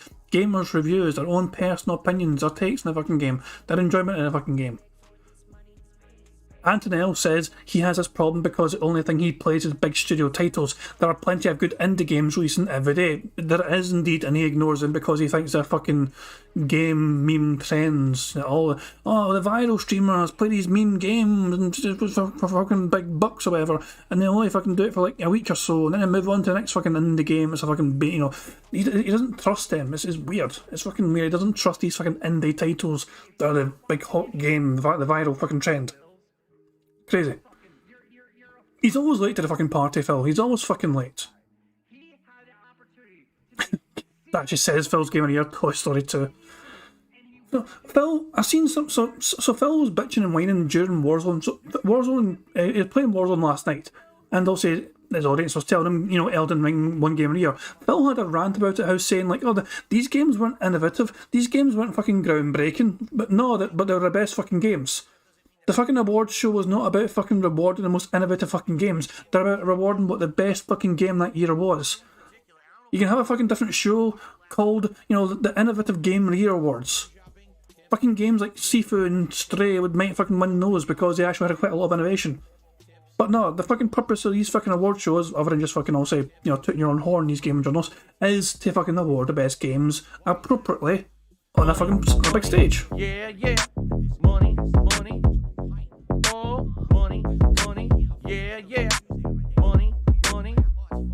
Thank you very much to Bart Wells. So Super Chat says he isn't curious. He just wants giant corporations to shovel him products while he sits there and bashes them for their business decisions. Yeah, I'm quite annoyed that Phil didn't say business. Not going to lie. I was expecting Phil to say business when he's talking about all these companies and corporations and the way they run things. And he refused to fucking say business. So I'm a wee bit pissed off at Phil with that. But it is what it is. Maybe he'll be encouraged to say it during this little rant about Elden Ring. Let's see. It's literally every mainstream games media journalistic site is involved, a few more indie sites, a few independent content creators, a few reviewers, like accessibility reviewers, like we already mentioned. Super Blind Man's one of them who's in the jury. Okay, I mean it's the games industry people, and then a few actors, voice actors. That's who's involved. So if you already saw the consensus of reviews this year on Metacritic, what are the 2 highest rated games? Those are the 2 that are going to make Game of the Year, right? And what happened is exactly what happens every year. The Game Awards are such a non-event, because you can literally predict what's going to happen. I already knew one of the 2 games was winning, okay? Now, which game's going to win Game of the Year? Well, as you start to watch the review show, or the reward show, you notice, oh, best performance goes to Christopher Judge for Kratos, right? Best soundtrack goes to Bear McCreary for the soundtrack of God of War. God of War wins best action-adventure game. And what you start to notice is a pattern. Why is God of War sweeping all the lower awards? Because Game of the Year is going to go to Elden Ring. They do this every year. I wouldn't say that's fucking true, necessarily. I mean, I've got the list of winners right here. Look at me fucking being prepared and having all the fucking awards. Game of the Year, Elden Ring. God of War was also the runner-up. You'd imagine. It doesn't tell you runner-up, but you'd imagine it would be. Best Game Direction, Elden Ring. Awarded for outstanding creative vision and innovation in game direction and design. That's an interesting one to me. Was Elden Ring quite innovative? Well, the creative vision... I don't know, the creative vision for Elden Ring, to me it's like, it's like Dark Souls with a horse. That was my impression of Elden Ring. I'm not saying it's a bad thing, but it's like you had to be fucking horsey to run about on. It's like, is that really, how it's an open world, yeah, it's like open world Souls, so that's a big innovation there, not the fact you got a wee horse, but the fact that it's actually quite open world compared to our Souls games. That's a very good actual point, because I don't play these fucking Soul games, you know what I mean? So yeah.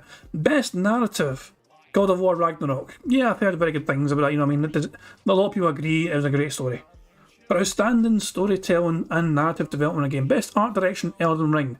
For outstanding creative and or technical achievement in artistic design and animation, Elden Ring was quite a beautiful looking game, definitely. It's hard to disagree with that. Horizon Forbidden West, that also looked good, to be fair. I can see why that was on the list, because it also was quite a good looking game. But yeah, Elden Ring had a lot going for it. Best score music, God of War, as Phil said. Best audio design, God of War. That's also including the best in-game audio and sound design. Best performance, Christopher Judge. A lot of people agree with that. Now, some people wanted... I think some people wanted one of these 2 to win instead. I can't mind which one it was, but some people were saying, why didn't she win? Why didn't she win? And the simple fact of the matter is, Christopher Judge knocked to the fucking park here in an amazing performance. So anyway, Games for Impact. A thought-provoking game with a pro-social meaning or message. Best ongoing game. Best indie game. Stray. There you go, Phil. You got your fucking Stray. That's where fucking Stray was a good looking game, in that regard. And that done well to win that, in my opinion. There we can go. Best debut indie game. Stray again. Best mobile game. WWE Champions is not on this list. Fucking criminal. Best community support. Final Fantasy XIV Online.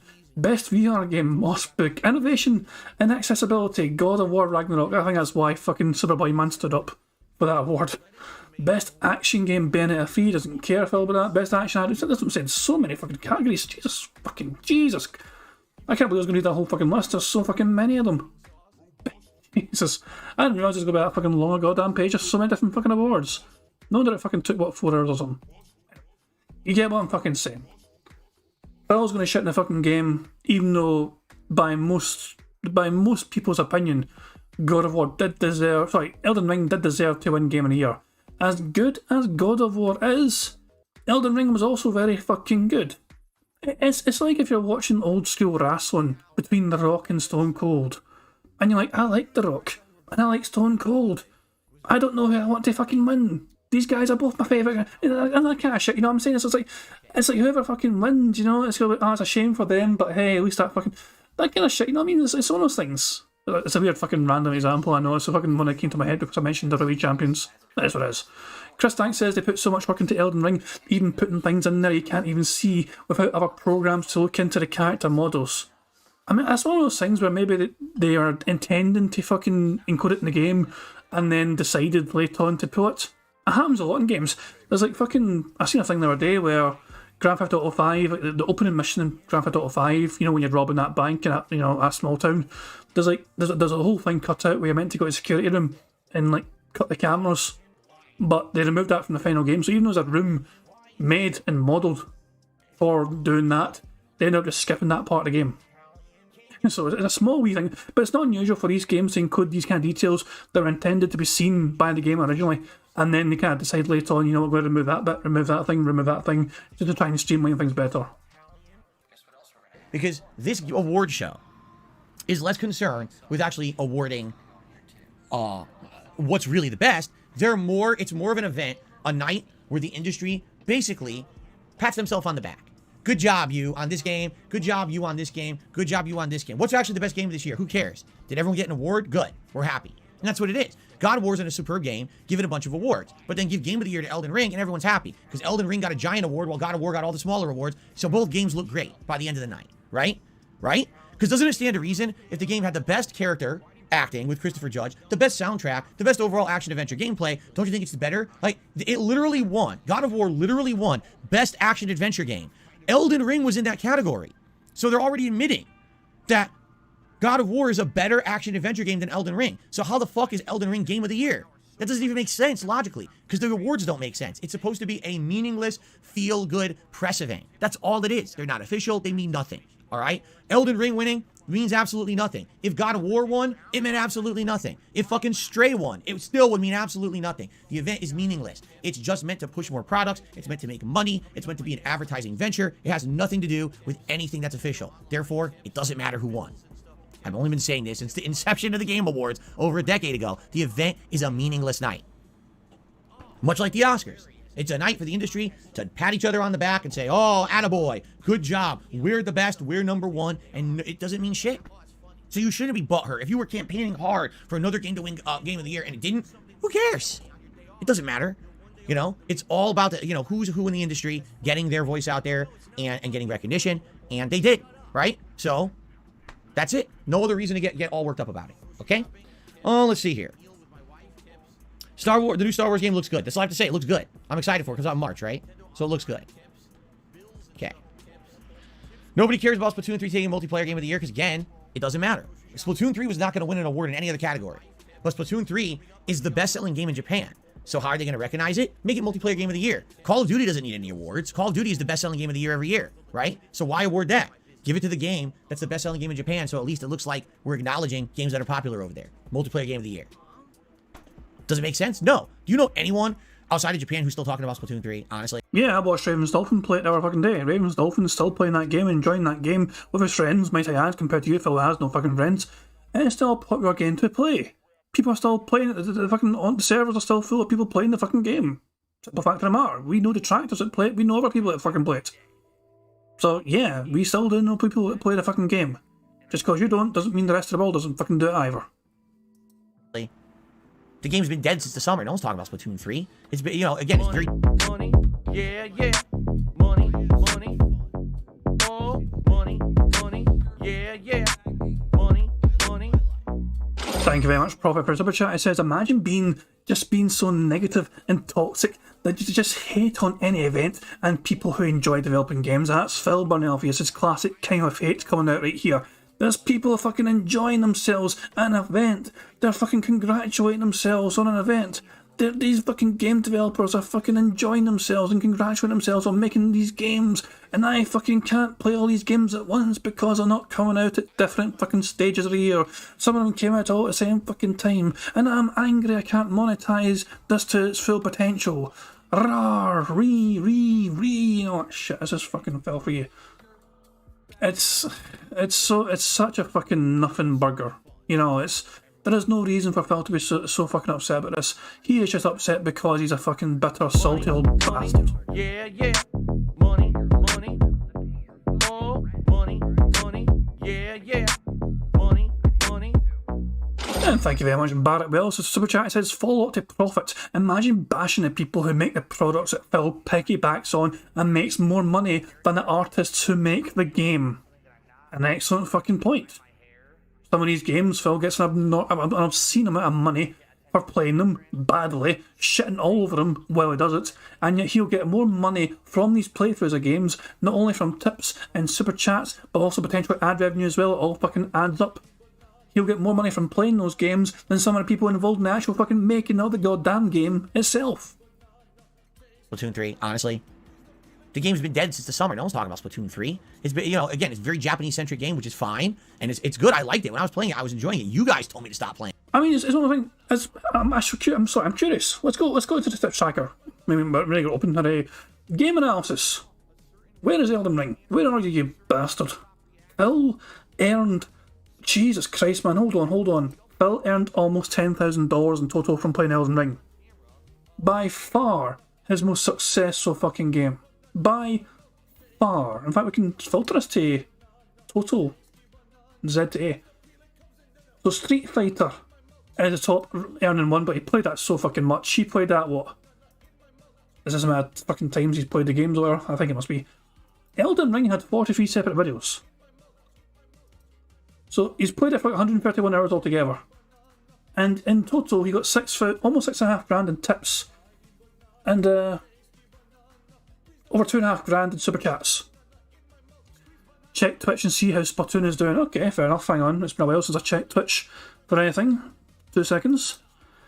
As you guys know, I don't really like Twitch. But here we go. In between each area to kind of rotate. Shut the fuck up, random woman. Splatoon 3. Yeah, over 1,000 people. Yeah. Money.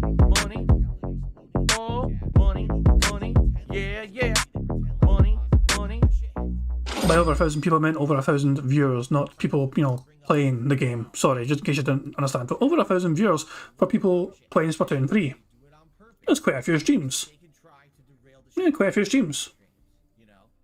So yeah, definitely still popular. Thank you very much to Aisha Moto for Super Chat. It says, sure, we know it means nothing, but people enjoy seeing their game or games win and get recognised that they enjoy. Phil is mad no one sees him or gives him pass. Yeah, Phil's basically annoyed that, you know, other people in gaming are getting recognition and clout, and Phil has none of that. There is no clout for Phil Burnell. He is not going to win fucking Content Creator of the Year. He is not going to win Innovator of the Year. Even though he fucking pretends he's a fucking innovator of eating food on stream, and an innovator of playthroughs, and an innovator of anything to do with gaming on YouTube in general.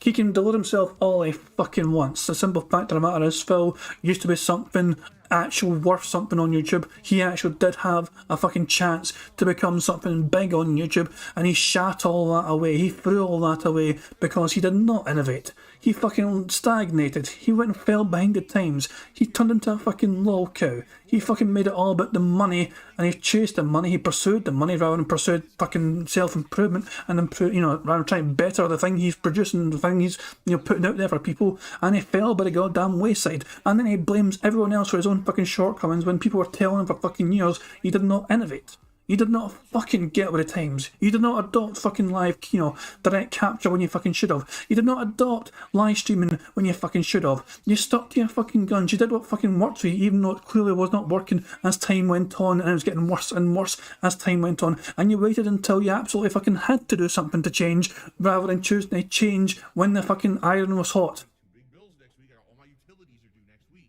Ah, for fuck's sake, Phil. It's just... He's his own worst goddamn enemy, Phil. He really is, and he always will be. Forever. He is always going to be his own goddamn worst enemy. Right? But how could it be best multiplayer game of the year? Because the rewards don't mean anything. That's why. That's exactly why. Okay. Let's see here. Let's see.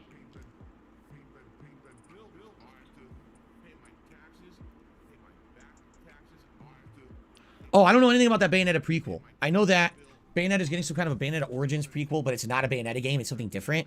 I don't care. I didn't care about Bayonetta 3. I don't care about Bayonetta Origins. I don't care about Bayonetta. To me, that franchise died a long time ago. It's just not existent, and I don't know why people still talk about it anymore. I mean, I just have zero interest in it. So, let's see here.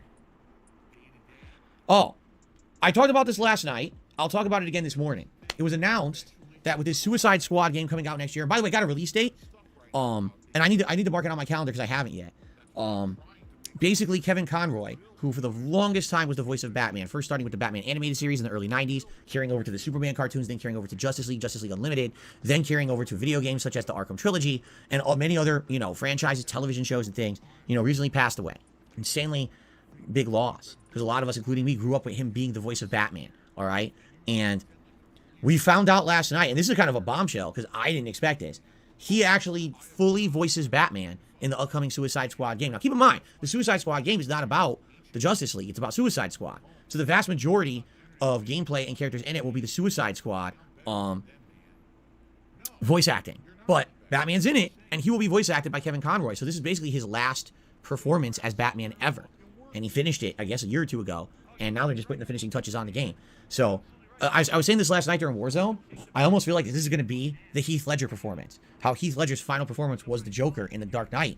And The Dark Knight ended up being this masterpiece movie. Not only because the movie itself was great, but because that was the final performance from a very talented actor.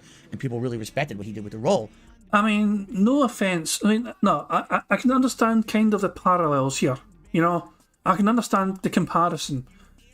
Heath Ledger did an amazing performance in that fucking, that Batman movie. Understandably so, you know what I mean? And he didn't initially win an Oscar, like posthumous, he still got rewarded something, even though he fucking passed away. It was awarded to him anyway. I think that was the case. But the Joker was a big role in that movie, he was like the main villain of the fucking movie. Batman in this Justice League game is, you'd imagine, like, he's not a playable character, for example. He's going to be somebody that you'll see occasionally probably in the game. You'll probably have maybe, I imagine, a small handful of scenes. So that's why I don't think you can compare the two things like that. You get what I'm saying? Almost it's nice. This is going to be Kevin Conroy's probably last ever role essentially fulfilled, because he had done the dialogue for it. So I can imagine that he might. Well, that's the thing. I've got no idea what the game's like, to be fair. I have no idea how much Batman's going to feature in the game, because it's a it's a Suicide Squad game. But as I'm saying though, like, is it going to be Suicide Squad against the Batman whole game? I don't know. So my impression is that unless Batman's got a big role in the game anyway, you can't really compare those two things. But honestly, I can understand the emotional, sentimental kind of value though of it. It's Kevin Conroy's last ever, performance. But and that's why Phil's also getting a wee emotional. He might try and squeeze a tear out here to try and elicit some sympathy from his fans, because he likes doing that sometimes. And if that doesn't work, I just think about his D. Carter, because it was his last time acting ever.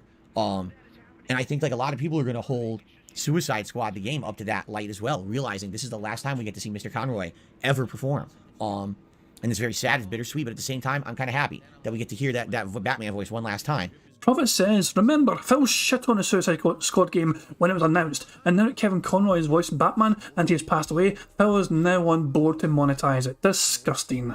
Yeah, I can't actually remember Phil, so, I'm not saying you're wrong, but I'm just saying I can't remember Phil shitting on the game originally. Although it wouldn't surprise me, because as this Phil, we're talking about DSP as a toy, so just shitting on everything and anything if he just thinks it's a dumb idea originally without even putting fucking thought into it. And all of a sudden Phil's on board to get his fucking game not because of the fucking concept of Suicide Squad, because of Kevin Conroy voicing. Before we give it a final send-off. So, thumbs up on that. Rocksteady does a good job with their game, so let's hope for the best that it's a good game. Okay? Okay. Continuing on. Let's see. People want me to give my thoughts on Final Fantasy 16. I don't have much to say because I also haven't really followed it that much. To be honest, I haven't. It's a game that I know I'm going to play. I played all the major number of Final Fantasy games except for the MMOs. Actually, the only one I never played was 14. I played 1, 2, 3, 4, 5, 6, 7, 8, 9, 10, 11. Yes, I played 11, even though it was an MMO. 12, 13, 14. No, 14 is the one I skipped. All right? So I played every one. I'll be honest with you, I have not followed Final Fantasy 16. I don't think I need to. I think it's a game that I'm going to play anyway. It's a game that likely I'm going to enjoy analyzing, because every time a Final Fantasy game comes out these days, they're all completely different. And I mean, am I looking forward to it? It's Final Fantasy. It's going to be a wild ride no matter what it ends up being. You know, I did like Final Fantasy 15. I thought it was a shame because I compared Final Fantasy 15 to Metal Gear Solid 5, an unfinished masterpiece. If the game was allowed to have the development time and be finished, it probably would have been one of the best games I've ever played in my life. But you could tell entire chunks of that game were either unfinished, rushed, or just missing. So it makes it feel kind of like, man, this is what could have been, right? So, am I excited for Final Fantasy 16? Yeah. Am I going crazy for it? No. Do I even know that much about it? No. I don't see a point. Why? Why spoil myself on the game? I know I'm going to play it anyway, right? I did not see the Tekken 8 gameplay, because some people were saying, what do I think about Tekken 8? I didn't see it. At that point, I was taking a shower when they started running the Tekken 8 gameplay, so I didn't see it. It's going to be Tekken. I'm seriously, I don't even need to see it. I know Tekken. I know Tekken's going to have some over-the-top stuff, juggles, probably some characters that are wild and don't look like they belong in Tekken, some tried and true characters returning to Tekken. I don't even need to see it. Seriously, I don't. I know what it's going to be, and I know I'm going to be interested in playing it. And I know that I'm going to check it out, and I probably will play it for a little bit. I don't know how much I'll pick it up after. You know me, some of these fighting games I like playing for a few weeks, and I kind of get bored, or I feel like I've hit the logical stopping point because it's going to take so much time investment to get good at them and continue. I don't really have that time investment available because I'm a variety streamer, right? That's exactly what happened to me with Tekken 7. I put time and effort into learning it. I learned a few new characters who I'd never played with before and was doing pretty good, but then I hit the wall. I was like, if I was going to do any better, I have to like really play this game 2, 3, 4 times a week and learn these matchups and learn these setups, and I just didn't have time to do it. So it got to the point where I couldn't win anymore. So, you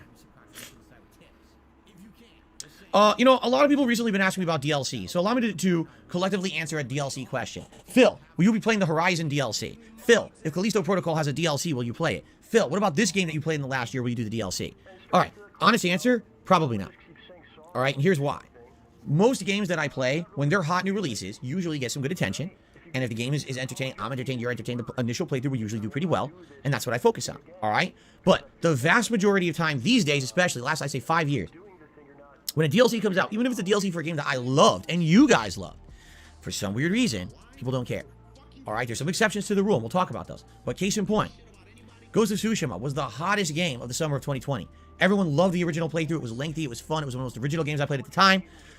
DLC comes out the next year. No one cares. Every time I play it, people complain, why are you playing this? It's the same game. This game sucks. I was like, what the hell kind of a change in attitude is this? Excuse me. And it really was a giant shift and change in attitude from the original game. Bugsnax. All right? Love Bugsnax. Super fun game. Unique, original. Sure, it's cutesy, but man, did it have adult stuff near the end of the game that kids should not be playing. And it was kind of an interesting twist. DLC comes out. I'm enjoying it. Most people hating it. Again, it's kind of the same. Like, whenever these DLCs come out, in general, they just don't do well, so I don't do them. However, there's some exceptions. Typically, when a From Software game has a DLC, usually the DLC does well, or at least Money, okay. money, yeah, yeah. Money, money. Oh, money, money, yeah, yeah. Money, money. Thank you very much to Carlos Mystery for Super Chat. It says, lol, Lost Judgment got abandoned. Pretty much, yeah, I guess Slayer stopped fucking giving them money for it anymore. So yeah, Phil has planned to play Elden Ring DLC, not because he loves the fucking game, but because historically, it does well for financial engagement. However, there's some exceptions. Typically, when a From Software game has a DLC, usually the DLC does well, or at least okay. The Dark Souls DLCs I did in the past usually did good. So if there is a major Elden Ring DLC coming up that's story-based, I might do it. And the Pokemon DLCs, both the Pokemon Sword and Shield DLCs did pretty good. Not amazing, but they did pretty good. Meaning, they were worth playing. We had a dedicated viewer base coming out, engaging, supporting those playthroughs. But outside of that, typically these DLCs don't do well, and that's why I very much lean towards, probably not going to be doing any of these DLC announcements that are being announced because no one's going to care. I care, but sadly the viewer base doesn't, so I got to do what the viewers like, right? Just being honest. Okay. Let's see here.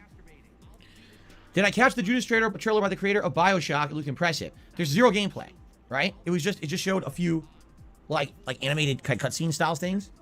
Show me gameplay, show me what the game is, then I'll be entertained. I don't think there was any gameplay, right? At least from what I saw. So I don't care. I really don't. Whenever they do these cinematic trailers now, I don't give a fuck. I just ignore it. Why waste my time? You see those cinematic trailers, you don't even know what the game is yet. It could be a fucking collectible card game. So who cares? You know what I mean? Who cares what it is? Okay.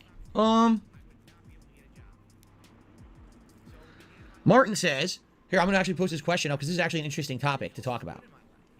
He says, both Jedi and Forspoken look like they're God of War style third-person gameplay. Then you have Dead Space and Resident Evil 4 remakes, Death Stranding 2. Even Judas seems to be a copy of BioShock. They all feel like there's nothing new or original in these games, right? Yeah, and you know what? I think it stands to reason that one thing that we can say is that sadly we are sorely lacking innovation in the modern gameplay landscape. Look at the games for Game of the Year, right? God of War Ragnarok is a sequel to God of War. It plays like the God of War from 4 years ago. Excellent point there made by Prophet, by the way, in the chat there. Prophet says he started that segment about how everyone is asking him, if he's going to play his DLCs for these various games, and then it ends up by saying no one's asking for it. Let's be honest here. People want it, but they're not willing to give Phil. But Phil thinks he's not going to get the financial support to merit playing them. His audience wants it. His audience desires it. But unless he gets a guarantee that they're going to fucking pay up in big time support for him to play the game, he is not going to waste that time. So, pretty much, yeah.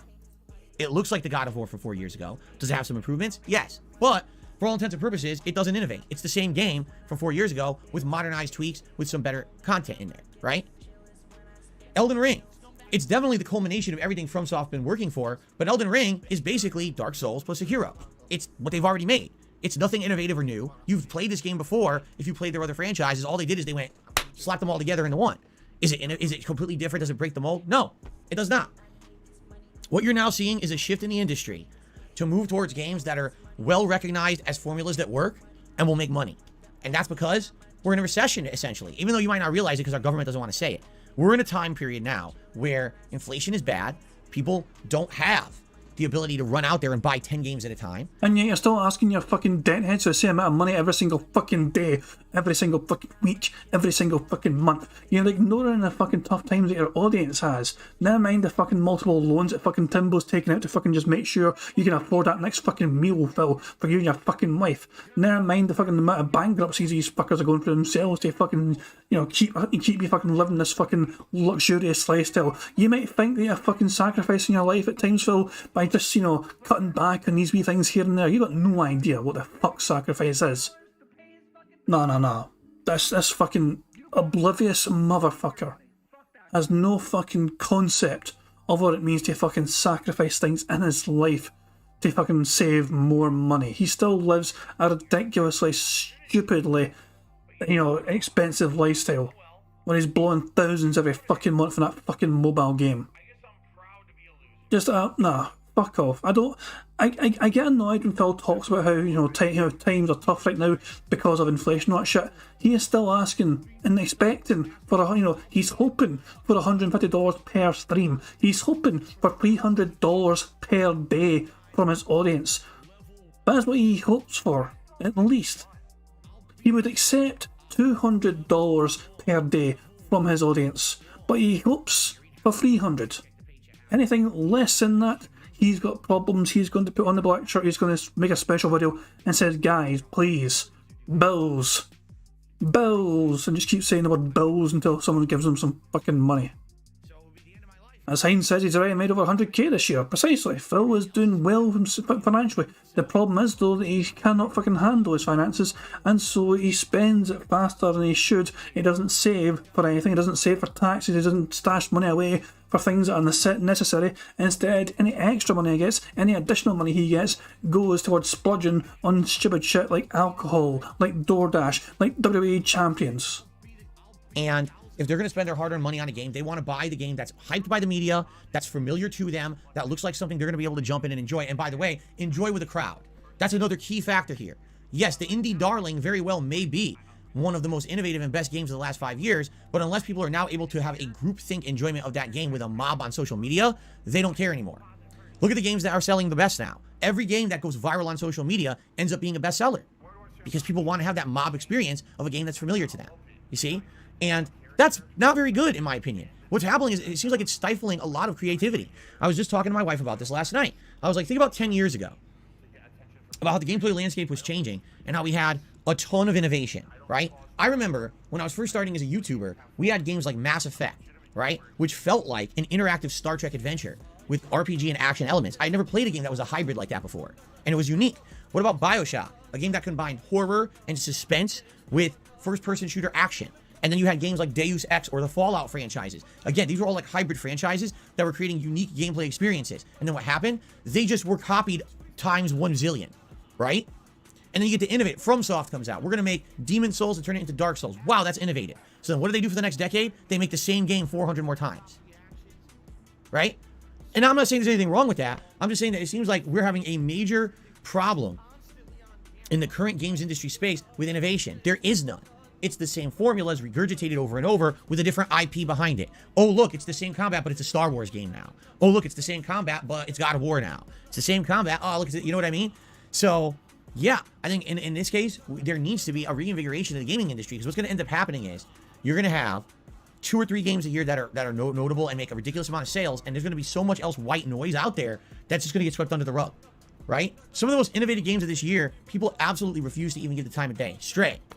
Stray is by far one of the most unique There's games. a fucking pot calling the kettle black right there. How many indie titles that were quite successful and popular and still being played quite a fair bit did Phil ignore because he just dismissed it as some sort of hot, viral meme game? Nah, fuck you, Phil. Fuck you. I've ever played in the last 5 to 6, 7 years I played games. People, oh, it's a cat game. Fuck that. It's stupid. Why? Oh, because Okay, fuck you, Phil. Fuck you. No, hang on. Let's fucking check this shit. Hold on. Hold on. And it starts to click, if someone just keeps saying How many motherfuckers are playing Stray right now?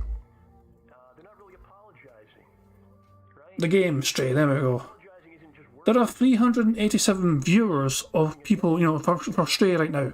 387 people are viewing the game, Stray. Vampire Survivor. Good shout.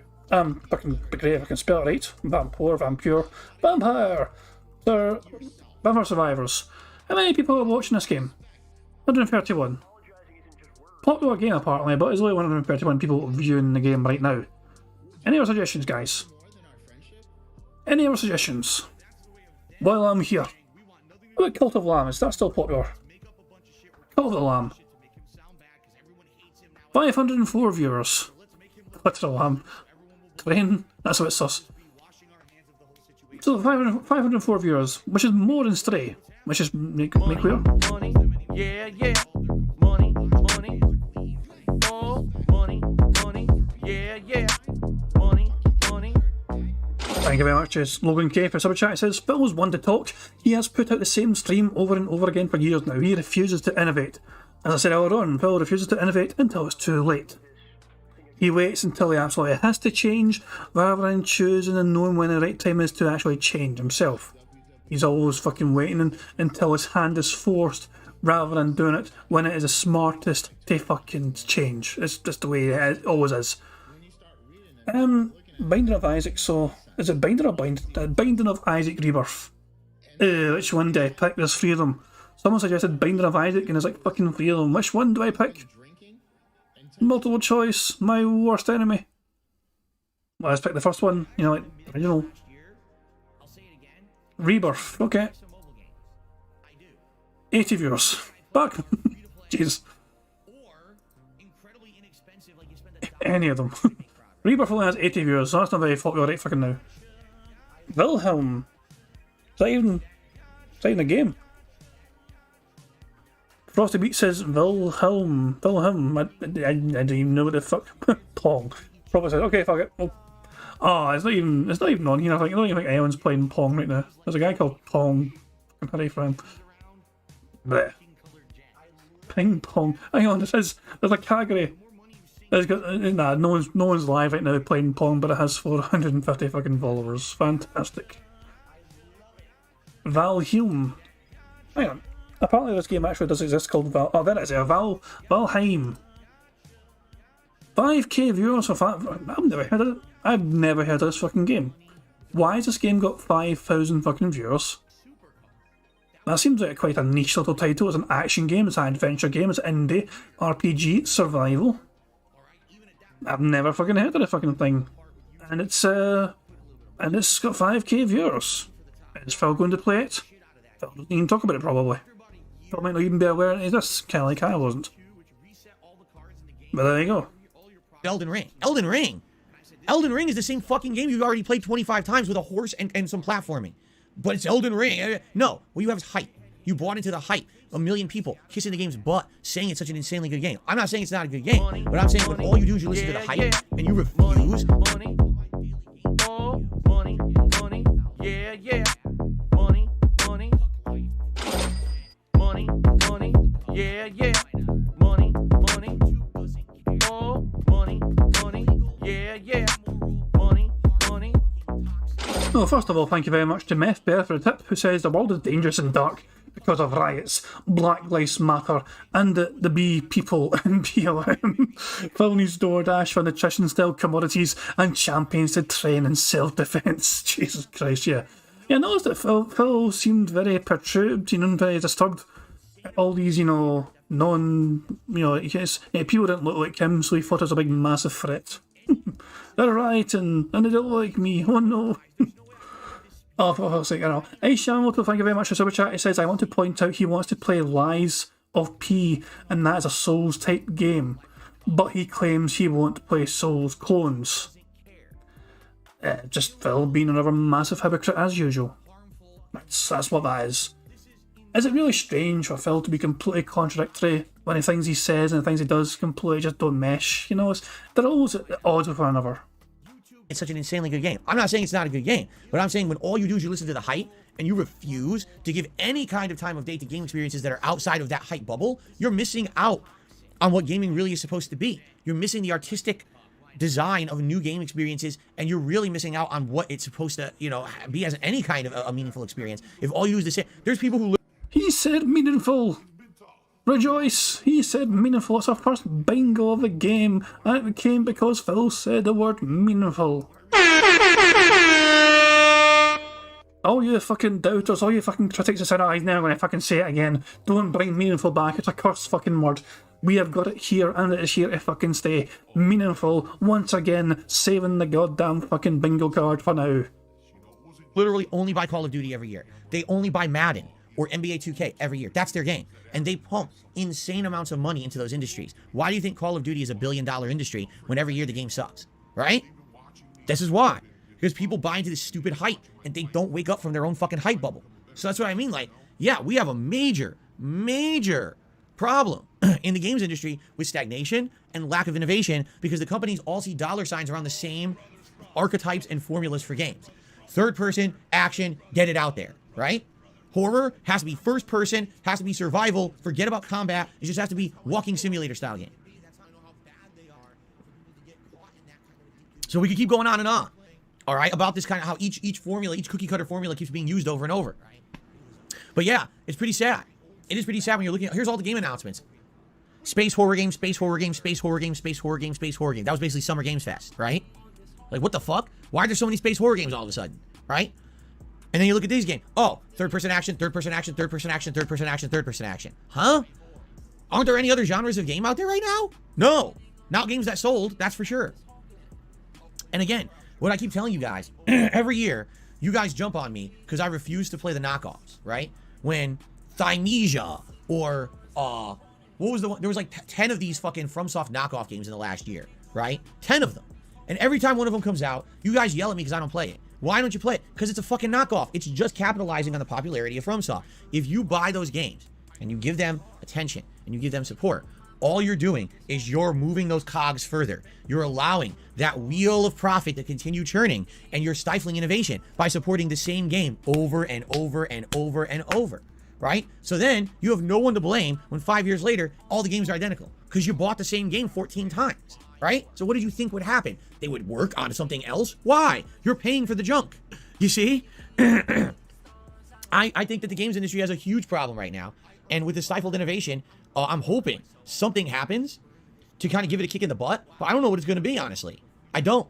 Maybe we're going to see a game crash. We very well might. There's been game industry crashes before. When the market got oversaturated with too much similar stuff, people didn't want to buy it anymore, and then you saw a whole crash of an entire industry. I hope that doesn't happen with video games. But certainly, we need innovation, and we're not getting it right now, okay? At this point, I think we've talked a ton about the Game Awards. If you guys have further Game Awards questions for me, what I would say is we can talk about them later you know, during the stream. But I'm going to end the Q&A segment of the stream now since we've not done this for like a half an hour. So now this is going back to normal. Now I can actually see your chat again. All right, I can see it. I couldn't see your chat for the half hour we just did that. I wasn't available to me. All I could see were the questions that were submitted. So that's how Q&A works. Antonella's asking me, please take a look at a little game called Signalis. This is the stuff he ignores while playing the same thing over and over. Okay, we can search Signalis. There we go, Signalis. 94 viewers. Yeah, yeah. Money, money. Oh, money, money. Yeah, yeah. Money, money. Thank you very much to Cal Denson for super chat. It says, excuse me? Isn't WWE Champions the same as Candy Crush? Just saying. A very fucking good point. Although do you see Hulk Hogan and Candy Crush? I don't fucking think so. You wonder why he plays a fucking knockoff to Candy Crush? Because you're not going to get those 24-inch pythons in Candy Crush, brother. What you gonna do? Okay. So Signalis had 94 viewers. This is and as Antonell says, this is the stuff he ignores while playing the same thing over and over. Okay, we've got it here. Let's pull up a random clip. This is 94 viewers. Is there anything? Piss Dog seems like a decent fella. Let's check out Piss Dog's clip. I think I just peed on my dog.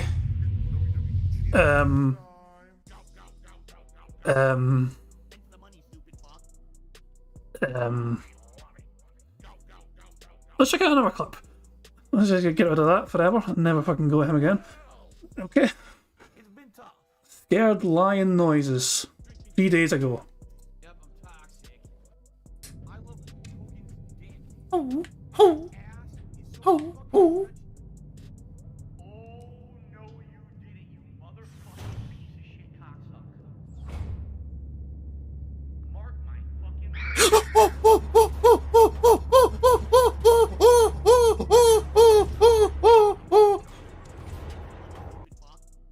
Okay.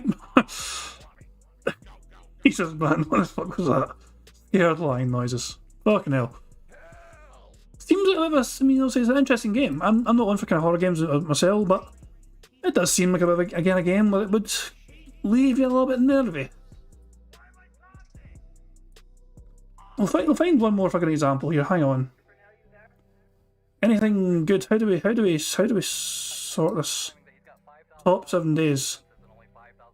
Anything with decent amount of fucking views in it, just to kind of just to try and indicate that it's well received. How about this one?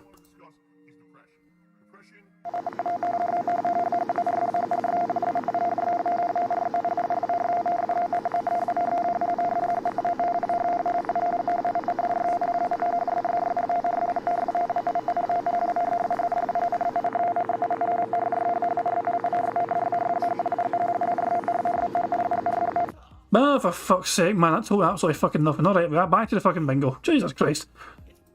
That told me absolutely nothing. All we found out is that, someone peeing a dog almost or something. Then somebody made lion noises, scared lion noises. And then it was like a Russian streamer just listening to like Morse code or something. Jesus Christ, man.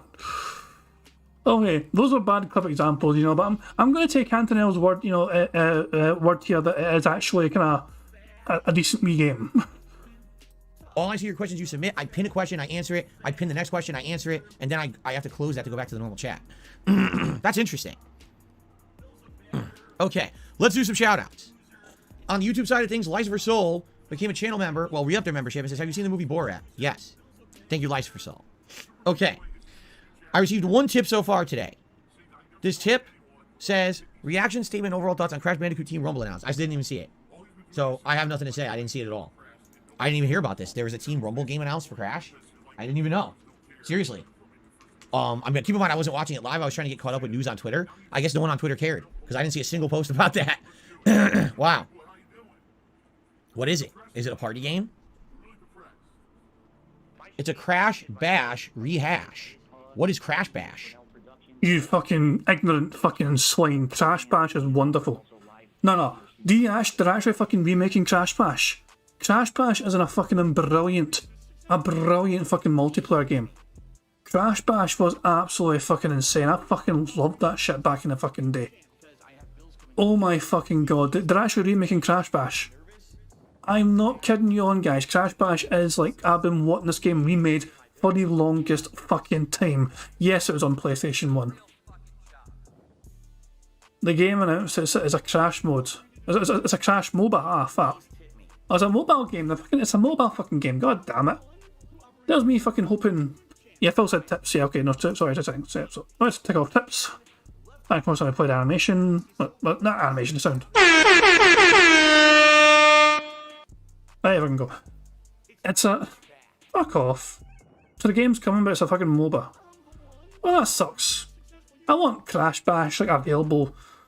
Like, I want online multiplayer fucking Crash Bash. I don't want it on a fucking mobile device. I don't want it to be fucking on any console or fucking PC or whatever. Why the fuck not? Crash Bash was fun as shit.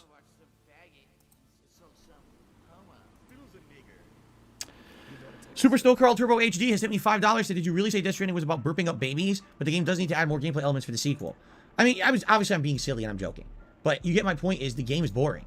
The gameplay elements of Death Stranding are very boring. Even the gunplay is generic and boring. The most important part about that game is the story. And the story is absolutely superb. Like, I love it. Every moment there was a story element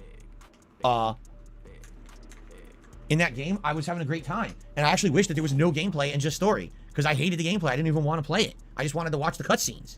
You know? And in that regard, I think that is actually a testament. What the heck is going on here? I certainly didn't mean to do that. I think that's a testament to the fact that Kojima... No, Phil broke the fuck out of that. Hang on, hold on. I think I'm being a dumbass. I'm not understanding what MOBA is. Why did I think MOBA meant like mobile game? It doesn't actually mean like massively online battle or something.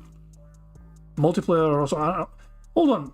Hold on. Someone educate my ignorant ass. What does MOBA mean again? MOBA. Yeah, what does MOBA mean? Massive online battle arena. Yeah, okay. Like League of Legends. I don't know why I thought MOBA meant mobile games. I was like MOBA, mobiles. My dumb ass just construed that as being mobile. I mean, how would that? Yeah, I'm trying to think. How would that even work? I don't know. Put it this way. I'm interested to see what happens with it. So, we'll have to wait and see, I guess. Is an absolutely great writer and storyteller, right? And that's a good thing. But at the same time, I feel Kojima needs to focus more in on gameplay elements, because I really do feel the gameplay elements of Death Stranding 1 were lacking. It's not just about the story, it's also about having a gameplay loop that's fun and addictive and interesting, and I don't feel that game had it. So. Alright. Player's Choice doesn't matter. Player's Choice is a public poll they do during the Game Awards that literally the Game Awards don't care about. They've joked in previous years about it, especially during the Last of Us 2 year, when everyone knew Last of Us 2 was going to sweep the awards because the industry was so over the game being so overly liberal and just so overly LGBT friendly and everything, that everyone knew Last of Us 2 was going to win every award at the Game Awards. So then, in protest, everyone went out there and said, no, that shouldn't be why the game wins, and we feel Ghost of Tsushima is better. So they voted in droves for Ghost of Tsushima, to which the Game Awards barely even mentioned it on the show. They acted like it didn't exist. This year, the Player's Choice voting was botted, and everyone knows it. Because overnight, the votes went from actual legit games to it was fucking Genshin Impact winning by like a bajillion votes. Okay? Genshin Impact is not even out this year. Genshin Impact is a game from years ago. What the fuck are they talking about? It's not a new release. How could it be game of the fucking year? That's what I mean. They don't care about viewer's choice. They think Player's Choice, viewer's choice is a joke. They have it there to shut people up who say that the official awards aren't real. So, because they don't like journalists, so they have their own, and then people bought the fuck out of it anyway, so none of it matters. So no one cares. Okay. I certainly don't care. So, someone tipped me $1, says, you said a week ago, low support meant you would drop Warzone 2. Wrong. Alright, I'm going to say bullshit, because I'm tired of people putting words in my mouth, because you're a fucking liar. Here's what I said. Hold on. I'm kind of curious to see if we can find this. Low support. We wanted to do with Warzone, so I said it last week. So hang on, hold on. I'm trying to think, where would we find it? Where would we find this? I don't even know if we're going to find it in any fucking videos because I've typed in no support. It has to do with Warzone. But I can't just type Warzone because we're going to have so many fucking results for Warzone because we've been talking about it a lot lately. We need it from like a week ago. It's so hard to fucking find this. Okay, let's see what Phil says. He said, I said, you guys have been asking me for Warzone 2 for a month now. If I play it, I'm looking for signs of success. That means good attendance, good engagement, and yes, support. Not just fucking making money. Alright? And Phil, it is pretty much about making money. Explain Pokemon getting moved back to the fucking day stream. It was been amazing in the day stream financially for you and tips. And then it got moved to night stream. Nobody bothered arse fucking tipping off fucking stream to fucking name Pokemon. It didn't fucking hit all the goals. And you moved that shit immediately back to the day stream. And you're fucking pretending the audience had a fucking campaign to fucking move it back to the goddamn day stream. You're in this sort of fucking money, Phil. End of the fucking day, you're trying to fucking make money. There's nothing wrong with you wanting to fucking make money. Just stop being so fucking disingenuous and fake about it. There's nothing wrong with you trying to fucking maximise your fucking profits for these fucking games you're fucking playing. Stop trying to be some sort of strange fucking moral taking the fucking high ground. I'm not in this sort of fucking money. Phil, you fucking need games to do well to fucking live. You need people to fucking support you the best fucking possible way for you to be able to fucking thrive in life and afford the things in life and fucking pay your bills and all that shit. You fucking cannot pretend you're not in this sort of fucking money when at the end of the fucking day you don't get fucking paid by your goddamn audience. You will fucking perish. Stop trying to pretend you're some sort of fucking moral high ground. I'm not in a sort of fucking bag when you're relying on that audience interaction. You're relying on their tips. You're relying on their super chats. You're relying on their memberships. You're relying on the Patreon. You're relying on the super fucking thanks or whatever. You're relying on the fucking super fucking chats. All the fucking comments as well. You can fucking pay people now and fucking video comments and all. You're relying on all this shit, Phil. All of it.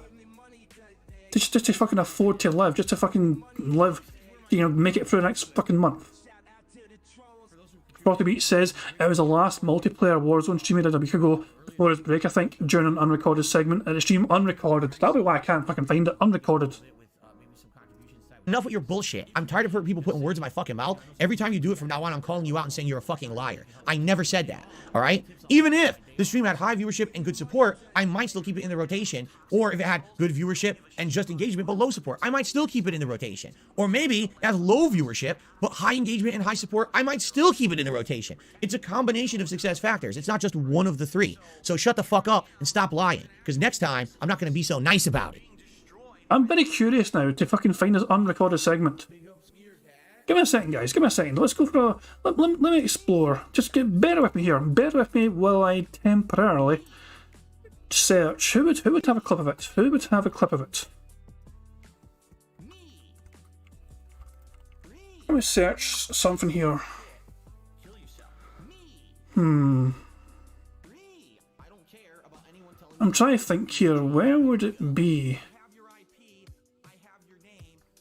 Would Aquatil have it, maybe? I'm trying to think, who would have this fucking clip? I think here. Dirty Streams might have it. Hang on. I'm on Dirty Streams here, hang on. God, he has a fucking lot of videos, Jesus Christ. 6 days ago, 7 days ago, Rages, J1, DSP Coastal Protocol, God of War Ragnarok, Pokemon.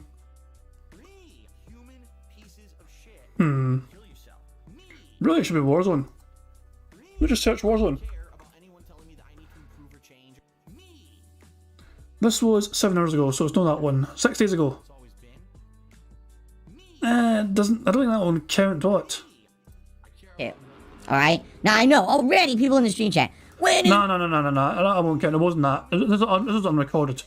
Snort Hogan and Aquatil are good for unrecorded. I know, but I don't think they have them. Hang on. Where's Aqua? Hold on, like a week ago. 12 days, 9 days, 5 days. Bizarre Rant, it doesn't suck. Good suck, it's slanderous. DSP is disappointed about that shit there. 5 days ago. What about this? Oh, I think it was this then. I think it was this, maybe. Merry Christmas, motherfuckers.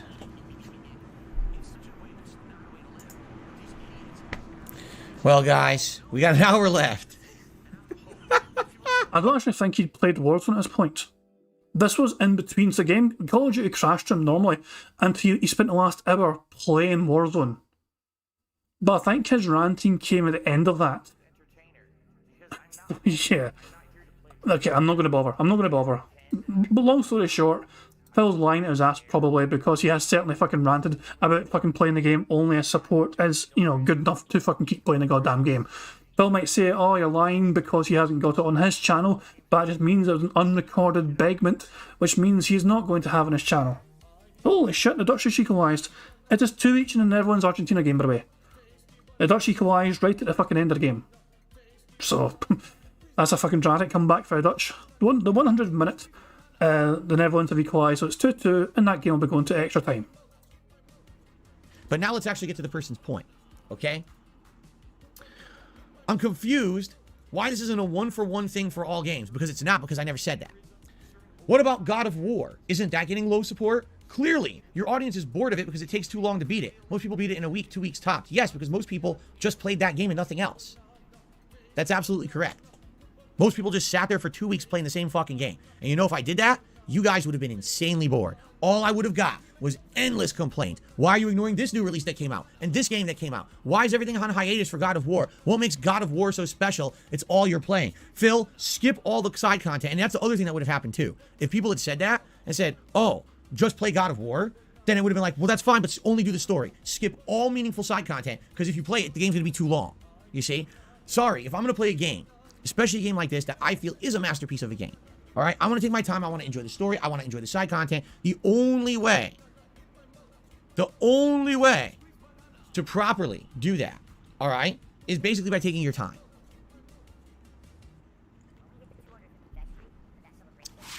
If I turbo through the game, I'm not doing it justice. And you guys come here for honesty. You don't get guys come here. You don't come here to see me turbo through a playthrough for $1. You don't. Those days where I used to be Mr. Play the Game Quick, day one views, those days are massively done. That's why I don't do midnight releases anymore. What's the point? Right? You're here along for a journey with me. And it's all about that. It's about the journey. It's about enjoyment of games. It's not about money, money, money, views, views, views. Hasn't been for a very long time, okay? A lot of people don't want to admit that. They want to act like it is because they don't like me. Fuck those people. It's time to stop listening to the idiots. It's time to phase out the white noise from the dunces out there who don't understand the fact that the reason that I'm different is because I operate differently from these other people who are only out for money, okay?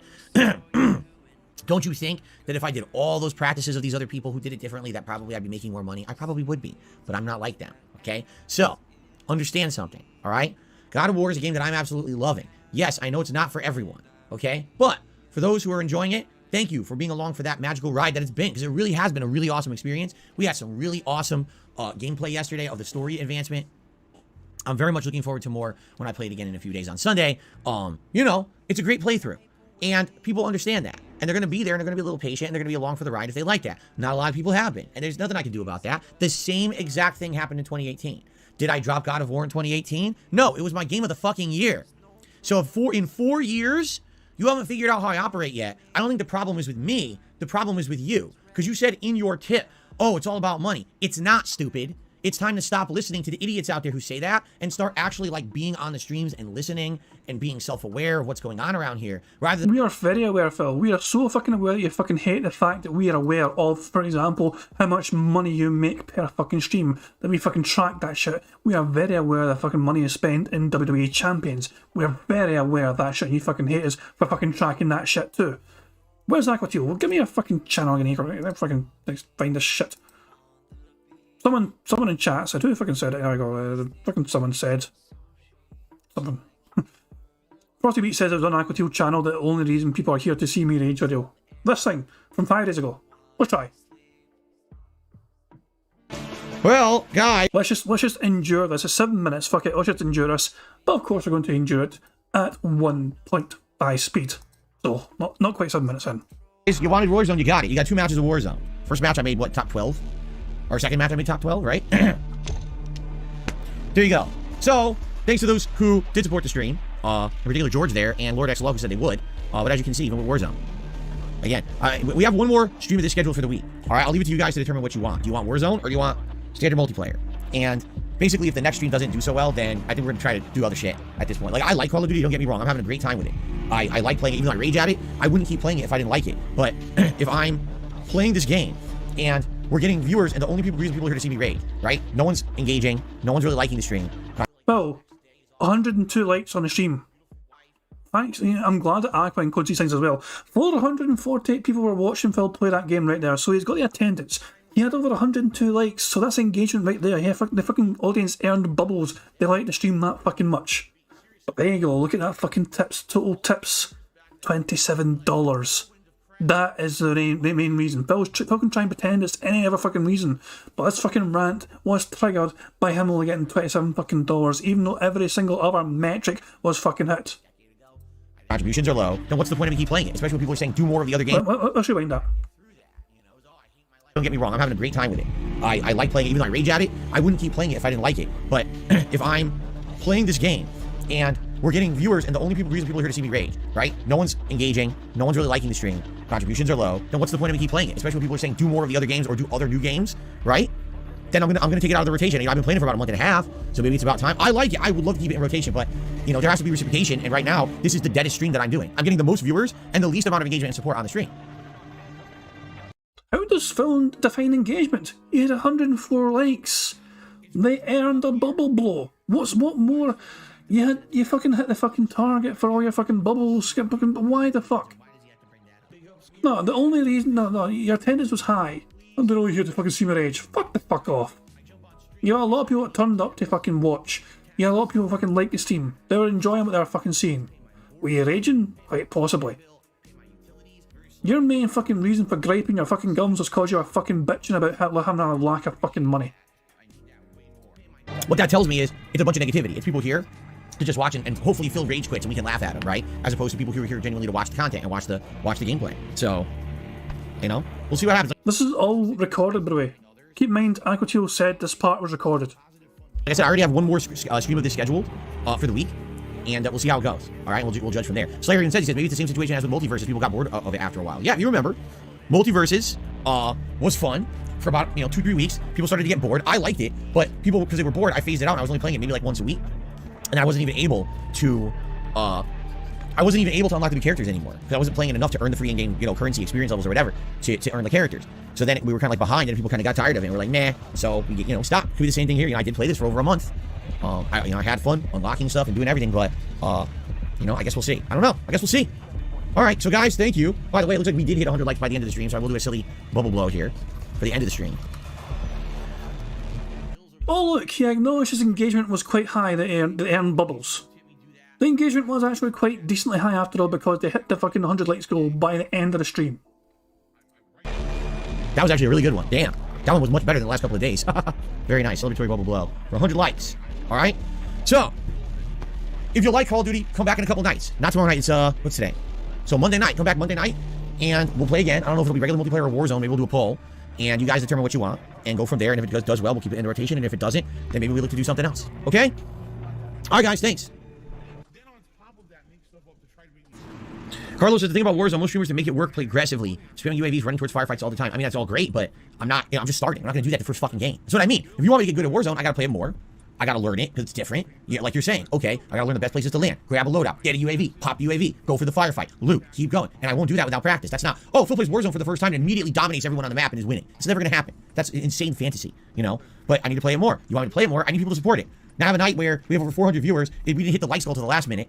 We got $9 in super chats and $27 in tips because everyone here was basically here to be jerks and they were waiting for me to rage quit and laugh at me rather than support the stream, right? So to summarize, attendance was good, and the stream managed to hit 100 likes, which is what he aims for anyway. It didn't happen right at the start of the fucking stream, but by the end of the stream, he had 100 likes. Engagement was good. The attendance was good. The financial support was. That is the only criteria Phil did not hit. I'm summarising Phil's points here right there. Because everyone here was basically here to be jerks, and they were waiting for me to rage quit and laugh at me rather than support the stream, right? So we need to have actual support then. If people want to see that and want to see me dedicate time to it, same thing with Multiverses. If you remember, there you go. We need to have actual support then. The game was threatened by Phil because he felt he did not receive the adequate support that he was hoping to get for playing the game. His words right there. So Phil already proven to be a complete liar. $7 in tips because everyone here was basically here to be jerks. And they were waiting for me to rage quit and laugh at me rather than support the stream, right? So we need to have actual support then. There you go. That's right. That's it right there. Phil's words contradict himself. I'm not in this for fucking support. I don't just fucking drop games on support. The attendance was high. He had 100 likes. Engagement was high. The only thing that wasn't high was the amount of tips, and he was bitching and whining and moaning about that. So that is why he fucking threatened to have a game not fucking get played in future because they need to have higher support. So Phil conclusively proven to be a complete massive fucking hypocrite. But because it was part of an unrecorded part of a stream, he is going to just dismiss it as being it wasn't him. You know, it doesn't count. Only the things that Phil records apparently counts. Than listening to assholes who are out there to just fucking besmirch my name every day. All right? Enough with the stupidity. Because why do I have to even answer a dumb question where it has qualifying characteristics that are just factually fucking wrong because you don't watch the content, you listen to the idiots. All right? Here's what you do. Turn off the idiots who have agendas and watch the content, or don't. But don't come here with preconceived notions of who I am and why I play games and then be fucking wrong. You look like an asshole. You act like a Grinch. You're worse than Scrooge. Get the fuck out of here and get a big lump of coal in your goddamn stocking for Christmas, you holly jolly motherfucker. Excuse me. Shut the fuck up, you cunt! I got a little upset. It happens sometimes. Okay. 'Tis the season to shut the hell up about nonsense. Okay. All right, guys, we got a little bit of extra time. If anyone has a question, they want to tag me and ask me in the chat. If not, we can get set up and we can get started with Callisto Protocol here. So it's up to you guys, honestly. Okay? Yes, I've been to Universal Studios. I went both to Florida and California in my lifetime. Drop Dreamlight Valley. I'm not playing Dreamlight Valley. I haven't played Disney Dreamlight Valley in like a month. Drop it. I'm not playing it now.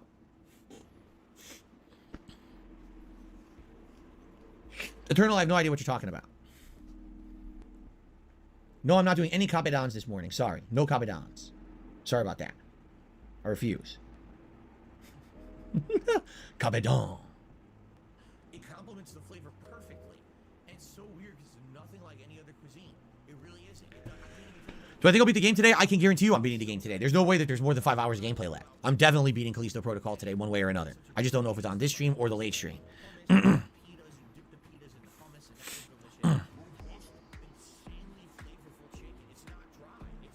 Anything on my Christmas wish list for Santa?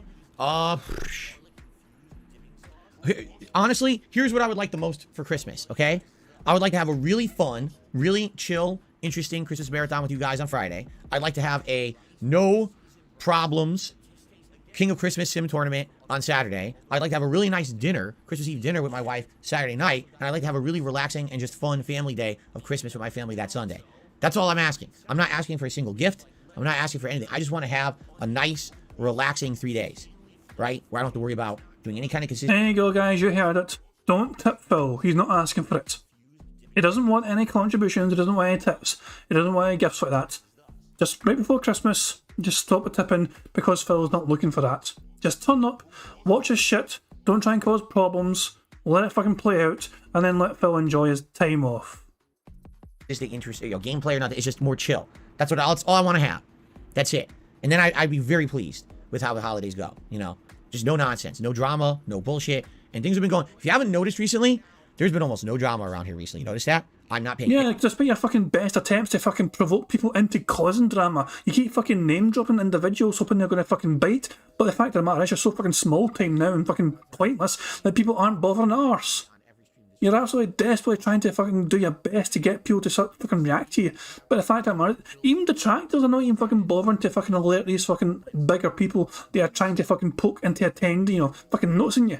No. The fact of the matter is, Phil, no one really fucking cares. Not these fucking bigger YouTubers anyway, not these fucking bigger streamers. Oh, Phil said something about me? Who fucking cares? It's only fucking Phil.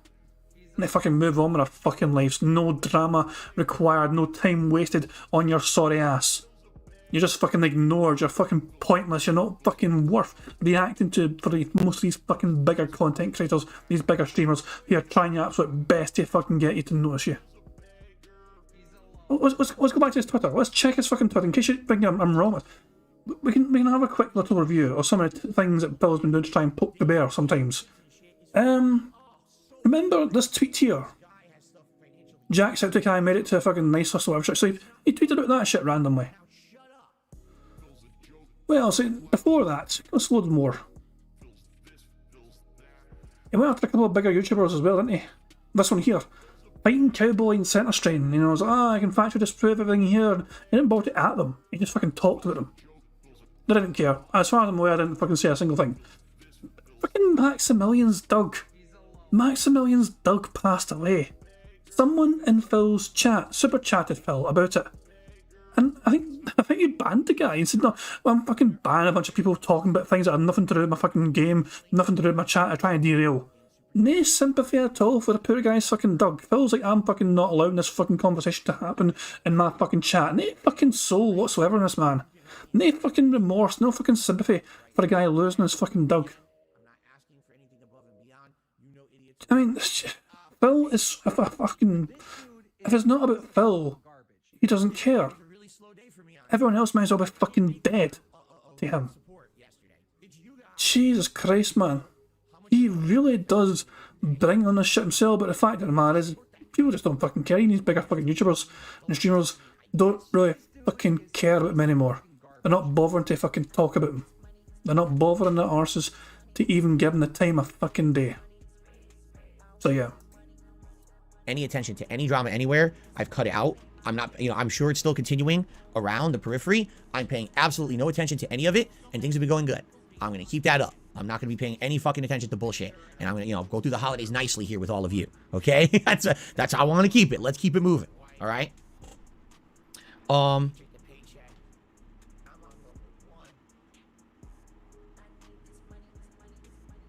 This is wrong too. Again, now I'm just not going to address this person anymore. I'm going to read this one more time and then I'm done with this person. Just listen to this. I'm just going to read it word for word. You tell me what's wrong with the statement. Okay, you ready? Here we go. Dollar tip comes in. The point is other creators play a variety of games, but they'll concentrate on one and get it done.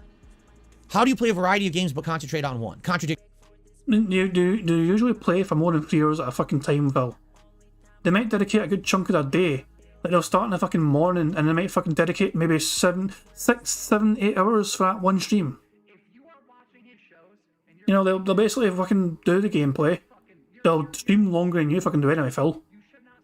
They might have... Most fucking streamers I know don't have fucking Phil's bizarre schedule. Where he fucking does 2 separate streams a fucking day. They have like some sort of fucking night stream as well. It's bizarre. Phil's schedule in general is so fucking bizarre and broken to me. I can understand he's trying his best to fucking engage his fucking like American audience for a night stream because the European audience, the fucking deep pockets of the fucking European audience for a day stream aren't there for a night stream. That's something for his fucking American audience to fucking enjoy because some of them might be at school while Phil was streaming or some push. Who fucking knows? No, it's still bizarre to me the way fucking Phil structures his streaming every single fucking day. Victory statement. People don't want to see you play God of War twice a week. Instead, you play something boring like Pokemon because it brings in more money. That is true. In fact, you fucking moved it to a day stream because it brings in more fucking money. Does that even make sense? Yes, it does.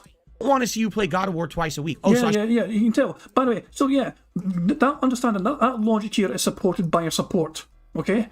God of War has been doing diabolically bad for you. The most recent stream didn't even get the fucking glasses goal. So, the last 5 God of War streams on the day stream, so $64 here. In fact, no, let's go here. Go here. God of War. 17th of November, God of War. You know, $81. 20th of November, $58. 26th of November, $64. 28th of November, $84. The 1st of December, $75. You got fucking 3rd of December, $62. Again, the 5th of December, $62 again. That's what I'm saying, he's not had a hack going like fucking 8 streams in for God of War. The audience clearly don't want it. They're telling you this by lacking in engagement. Sorry, support. The message is clear. It should be crystal clear, TFL. So yeah, that makes sense to me. Money. Does that even make sense? Point is, other creators play a variety of games, but they'll concentrate on one and get it done. Yeah, they fucking play games usually for longer than 3 hours at a fucking day, Phil. Like, Phil's idea of fucking, trying to fucking steamroll through a game is playing it for at most 5 hours a day. As it combines the 2 fucking streams that day. How do you play a variety of games but concentrate on one? Because it's not Contradictory statement. It's not a fucking contradictory statement, Phil. It's just that they fucking get through that fucking first game and then they'll move on to another game. For variety's fucking sake, they're not fucking doing variety as in they're fucking jumping back and forth between a game before they fucking finish it. They're fucking playing a variety of fucking games because they're fucking finishing one game and then they'll play a completely different kind of game after that. They're not just sticking to the same sort of formula, same sort of genre of game back to back. They will usually mix it up and fucking play a different game after they finish the first fucking game. And it doesn't take them as long as it takes fucking you. People don't want to see you play God of War twice a week. Definitely true, I just showed that. Instead, you play something boring like Pokemon because it brings in more money. Exactly, because the fucking day streams are fucking making bank because these fucking European dentheads and fucking Asian dentheads and African dentheads, all the fucking people that live in mass side of the fucking planet that have deep pockets essentially and fucking want to support Phil by fucking throwing $25 into fucking name a Pokemon. Does that even make sense? Yes! They don't want to see you play God of War twice a week. They don't want you to do, no, they don't want you. So I should play something different. Yes, probably. Or fucking move God of War to night streams because it's doing so fucking poorly. But they don't want to see you play Pokemon, but then you play Pokemon because it brings in money. Yes, you fucking do, because you're moving to the fucking day stream because the night stream done so fucking poorly for us. You're thinking, oh no, I'm making far less money than before. I'm going to fucking use my audience and say they fucking campaigned. They had a massive campaign, a protest to get this game back in the day stream. Even though everyone said at the fucking time you would regret moving the fucking game to the night stream because it was doing so well in the day stream. So is that a complaint? Why am I even bothering with this shit anymore? Basically, the guy's fucking right, Phil. You can't fucking disprove it. You can't debunk him.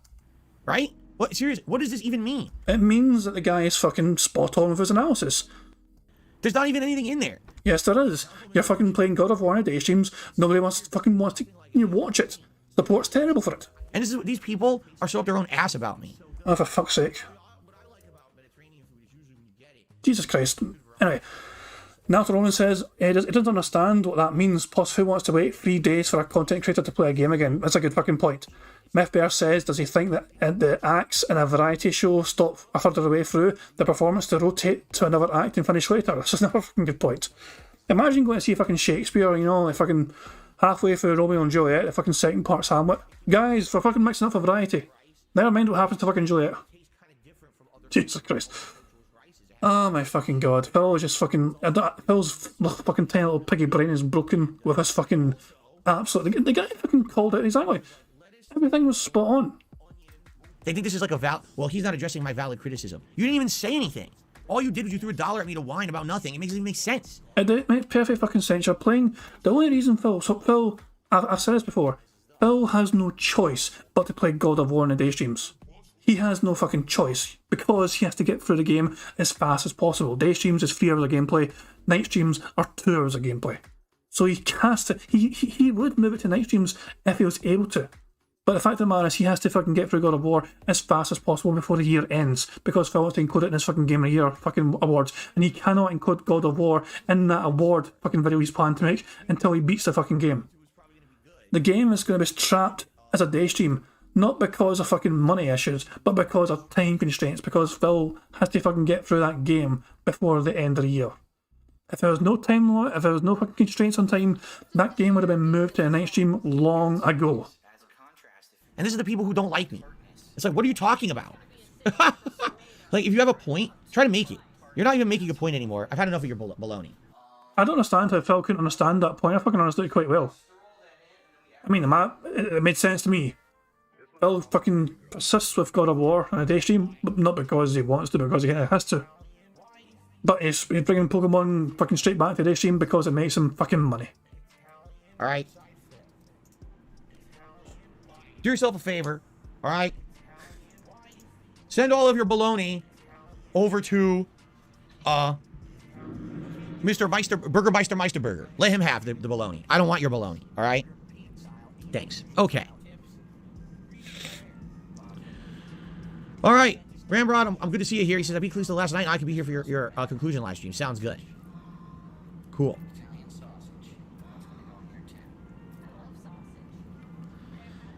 Am I still going to do an interview? I haven't really cared about it in a bit, being honest. The holidays, this has been taking priority, as you guys know. I told you guys if I was going to do an interview, it would be when things calm down. Have things calmed down? No, it's kind of been the opposite. Where things have been so hectic, I'm skipping games because I can't play them. I've got patron videos to do. I've got holiday events coming up. Now we got a Street Fighter 6 beta coming up. It's just like thing after thing after thing after thing, right? So I've been so busy, like an interview is the last thing on my mind to be thinking about right now. But like I told you guys, I had narrowed it down to a couple people. I am still in talks. There's not like, oh, the talks are done and everything's, you know, it's basically people are waiting on me. And I just can't do anything like that right now.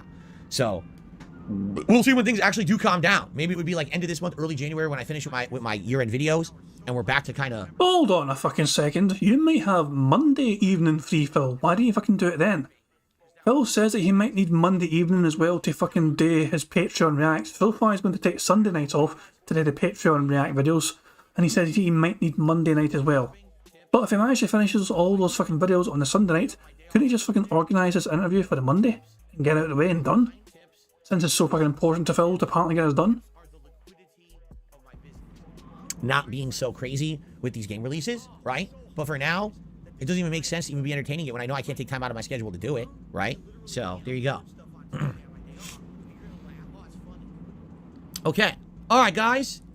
That's it. Remember, I had a strict policy. 12:30 p.m. Pacific time, I'm wrapping up with the Level 1 podcast so that we can move on to gameplay. I told you guys I was going to start doing this, and you guys keep throwing questions my way. I gotta cut it off because I got too many complaints over this year that I let this podcast get out of control, running way too late. So we're just going to say, whoop, we're going to put an end to it now, all right? If you got questions, other things you want to talk about, feel free to try to toss them my way.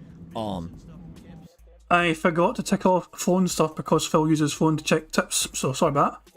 That's another bingo. Sorry, I completely forgot that whenever he fucking talks about tips, that is basically phone stuff because Phil's got his phone out, checking the fucking tips and making sure the fucking contribution came in. You know, during the course of today's stream. All right, but let's end it and let's get set up here for the conclusion of Callisto Protocol. All right, thanks to those who have chilled and supported the stream so far. I'm very curious to see how Callisto Protocol ends. If we have time to review it or not, I don't know. I've heard the end is tough. I heard the end of the game is really frustrating. I guess we're going to find out. But, you know, I'm pumped, although I haven't played it in a few days, so I'm probably going to get my ass handed to me, right? All right, guys, thank you for a great podcast. Before we adjourn, there's one very, very important thing that I have to say before I get out of here.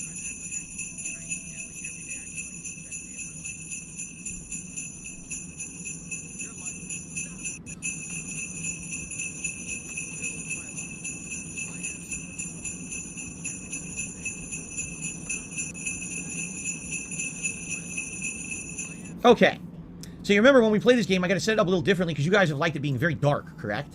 I assume you want me to continue with that lighting, right? So what I need to do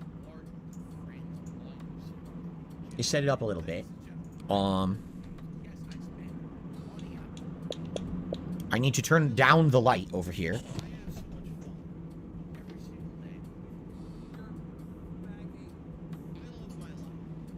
Okay. Ooh. Ooh, stretch. Oh, man. Okay. Oh, look, stretch. Ooh. All right. A couple quick things to remind you guys of. If you tip $8 in a single tip, you can ask the Magic 8 Ball a question. How about this? Magic 8 Ball. Will we complete the Callisto Protocol here on my first gameplay stream today?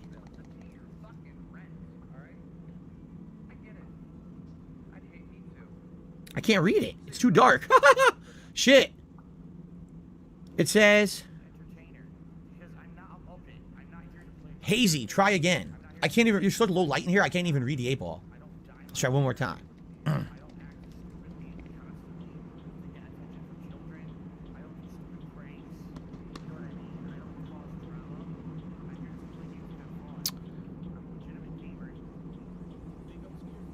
My reply is no.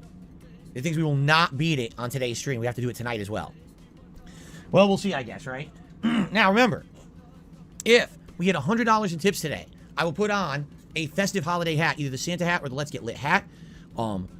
Since I instituted this a week ago, we've had very few streams where we hit the tips goal. Hold on. You didn't even mention the $50 tip goal, Phil.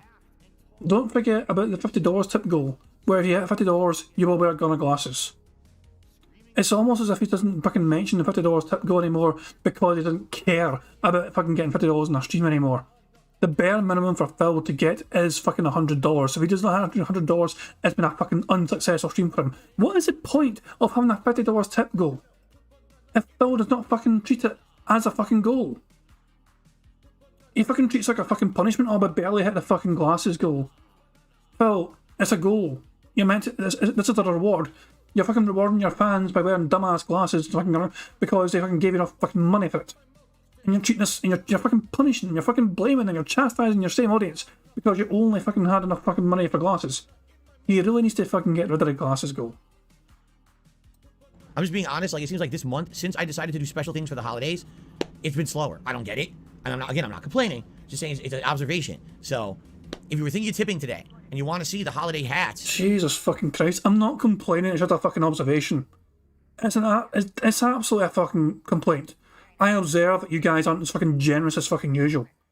That's like fucking me bitching and whining about the fact. Okay, I've had a couple of streams this month, guys, that you guys went ridiculously insane with support, and it's something I'll never anticipate that kind of thing. I'll never expect that kind of thing, and I hope you guys aren't expected either to fucking try and deliver that thing. But as I'm saying, though, imagine if I'm like, guys, by the way, we had a couple of really supportive days earlier on in the fucking month, but these days barely anything came in. Imagine how much of an arsehole that would make me fucking sound if I tried to highlight that fucking point. No, people just fucking contribute if they fucking want to contribute. That's the way it fucking should be on any fucking stream. Any streamer doing this shit on YouTube or Twitch for that fucking matter, it should always be about whether the fucking person watching your content wants to fucking bother their arse to give you anything, if they think you deserve anything, if they want to give you something. It's not about giving... It's Jesus Christ, Phil.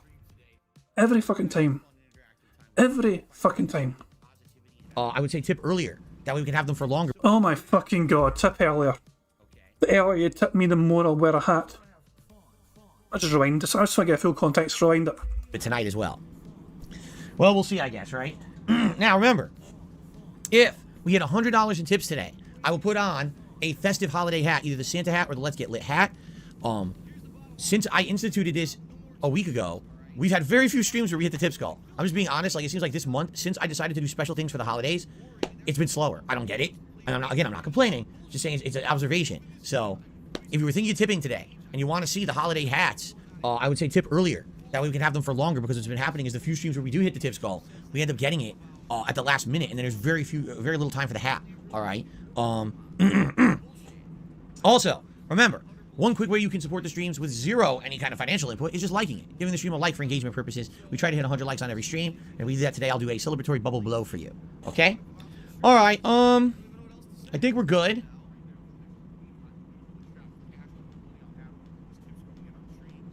Let's go ahead and let's see. I don't know. What do you guys think? You think I'll beat it on the stream or not? I don't know.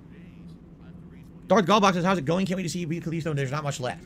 I don't know who to believe. People last stream were like, oh, you might beat it last stream. And I was like, I don't think so, man. I don't think there's a chance I'm beating it. And of course I didn't. And now people are like, oh, you might beat it this stream. Oh, no, you're going to take another stream. It's like, I don't know. I'm just going to play it. I'm just going to play it and see. I'm not going to assume anything. Okay. Does Jasper get scared by horror games? No. Keep in mind, Jasper can't really hear the games. We don't have audio playing in the room. It's only through these net phones, and this isn't, it's not very loud. So no, he doesn't hear that. All right. Let's do this. What the? Did you see that? It like ran up. Okay. You guys ready? Let's resume. All right, everyone. Son of a bitch, that is the end of DSP Bingo. Surprisingly lacking. I blame that Q&A. That new Q&A format he had where he actually submitted Q&A things, that really slowed down the stream. And it really kind of curtailed Phil's usual sort of behaviour, because it kind of, he was dictated by his audience specifically asking things about the Game Awards, and it really slowed him the fuck down. So yeah, we have a free space. By the way, where should we put the free space? We earned the free space because of Snortage. So where would we get the most bang for a buck for a free space here? I don't think anywhere actually would. I mean, there's a couple of things we'll get as an extra bingo, but I don't think any would give us 2 bingos, would it? So somebody pick something. Day off or interactive? Day off or interactive? I mean, we can do... Don't you mean B&A begging answer? Fuck it. Interactive. Interactive will be the one we use. So that's one more bingo technically because of the free space, but sadly we were lacking. We were 5 away from a full house. Well, that sucks, but it is what it is. Phil Burnell is disappointing us once more. I was really optimistic about his card as well. I can't believe Phil didn't say business when he was talking about his corporations, and how they run things. I'm surprised I didn't say disgusting after a burp, as he sometimes does. And other than that, I guess maybe you can kind of understand the other things maybe not being said behind the scenes does not get said a huge amount anymore. I might have to remove that from the card for now. Behind the scenes does seem to be one of those ones actually we can check ourselves right now. Let's have a wee quick debrief. Behind the scenes. How often does Phil say behind the scenes? Wait. Podcast. Specifically for the podcast. Last said it on the 3rd of December, the 29th of November, 24th, 18th, 11th. Is very sparingly used. So, behind the scenes might need to get yeeted. So, what do you guys think? Do you think it's time to get rid of behind the scenes on the card? Everything else I think can stay, but behind the scenes I think has maybe outlived its purpose because, I think I'm going to remove, take it out behind the shed and just put a bullet in it, okay. Alright, I think I'm going to just, before we even start, Well, hold on. ladies and gentlemen, and everyone else in between, Shut the fuck up. Where are you in tips? How you doing? I have no ammo. Seriously. $54 for Phil so far in tips. Lisa Lou for $25 tip. Generous contribution there from Lisa Lou. And Phil has his gunner glasses on, so he'll be very happy about that, I am sure. Fucking Snore didn't even fucking mention it as a fucking goal before fucking beginning gameplay. He doesn't care about gunner glasses. He expects at least a hat. If he doesn't get a hat, he's going to blame his audience, as fucking usual. Anyway, I'm going to end things there. I'm going to wrap things up there, guys. That's just still so fucking funny to me. This, to me, is a fucking incredible picture. How in the hell can this not be a fucking meme? How? Like, the spotlight is on Super Blind Man. It's like when someone's getting a fucking award, but you think you stand out so much and they're like, what the fuck? I mean, this is definitely fucking meme material. It just needs somebody clever and witty to make something funny out of it. It's just such a bizarre fucking picture. Jesus Christ, man. Oh my god. Anyway, I'm going to wrap things up there, guys. Thank you very much for joining me for some DSP Bingo tonight. I do hope you enjoyed the start of your weekends. I'll be back tomorrow for some more DSP Bingo. This will be our Saturday edition, of course. And who knows what tomorrow will bring. Hopefully we can get another full house. It's been a while since we've had a full house. I would love to have a full house to give back to you guys, but we'll have to wait and see. Until then, guys, I do hope you enjoy the rest of your Friday, as I said. And, I'm going to end things how I always end things. I'm going to end things with Pixar Animations, Amazing Me video, and Notorious PIG contributions. One of my favourite detractor tunes ever. It just fucking bangs so hard. I think, it's just such a wee quality tune. But, And I'll see you tomorrow for some more DSP Bingo if you want to join me. But until then, thank you very much for subscribing, super chats, tips and all. You guys are incredibly generous and I do appreciate it. And I'll catch you tomorrow for some more. Until then, have a good one, guys. Peace out. On September 14th, a pre-authorized payment of $16.51 from PayPal.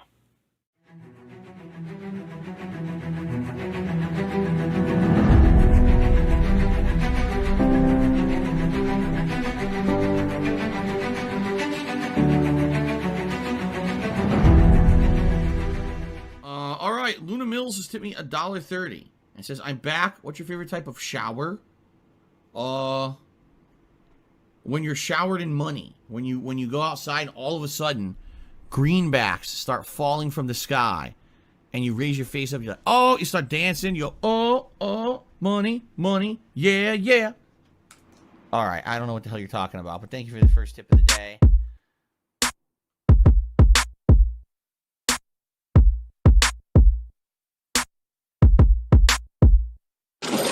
Money, yeah. Money, oh, money, yeah. Money, yeah. Money, oh, money, yeah.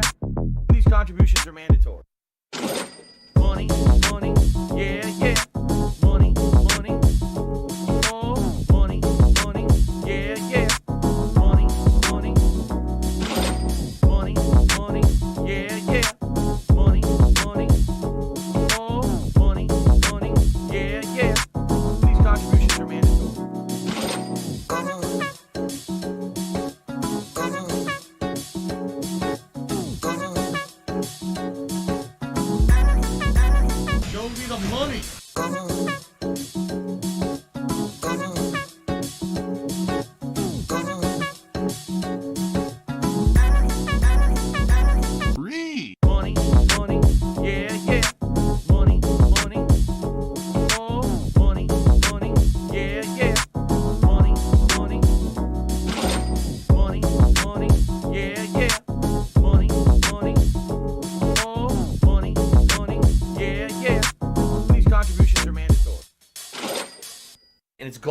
gone like that in an instant, fucking gone.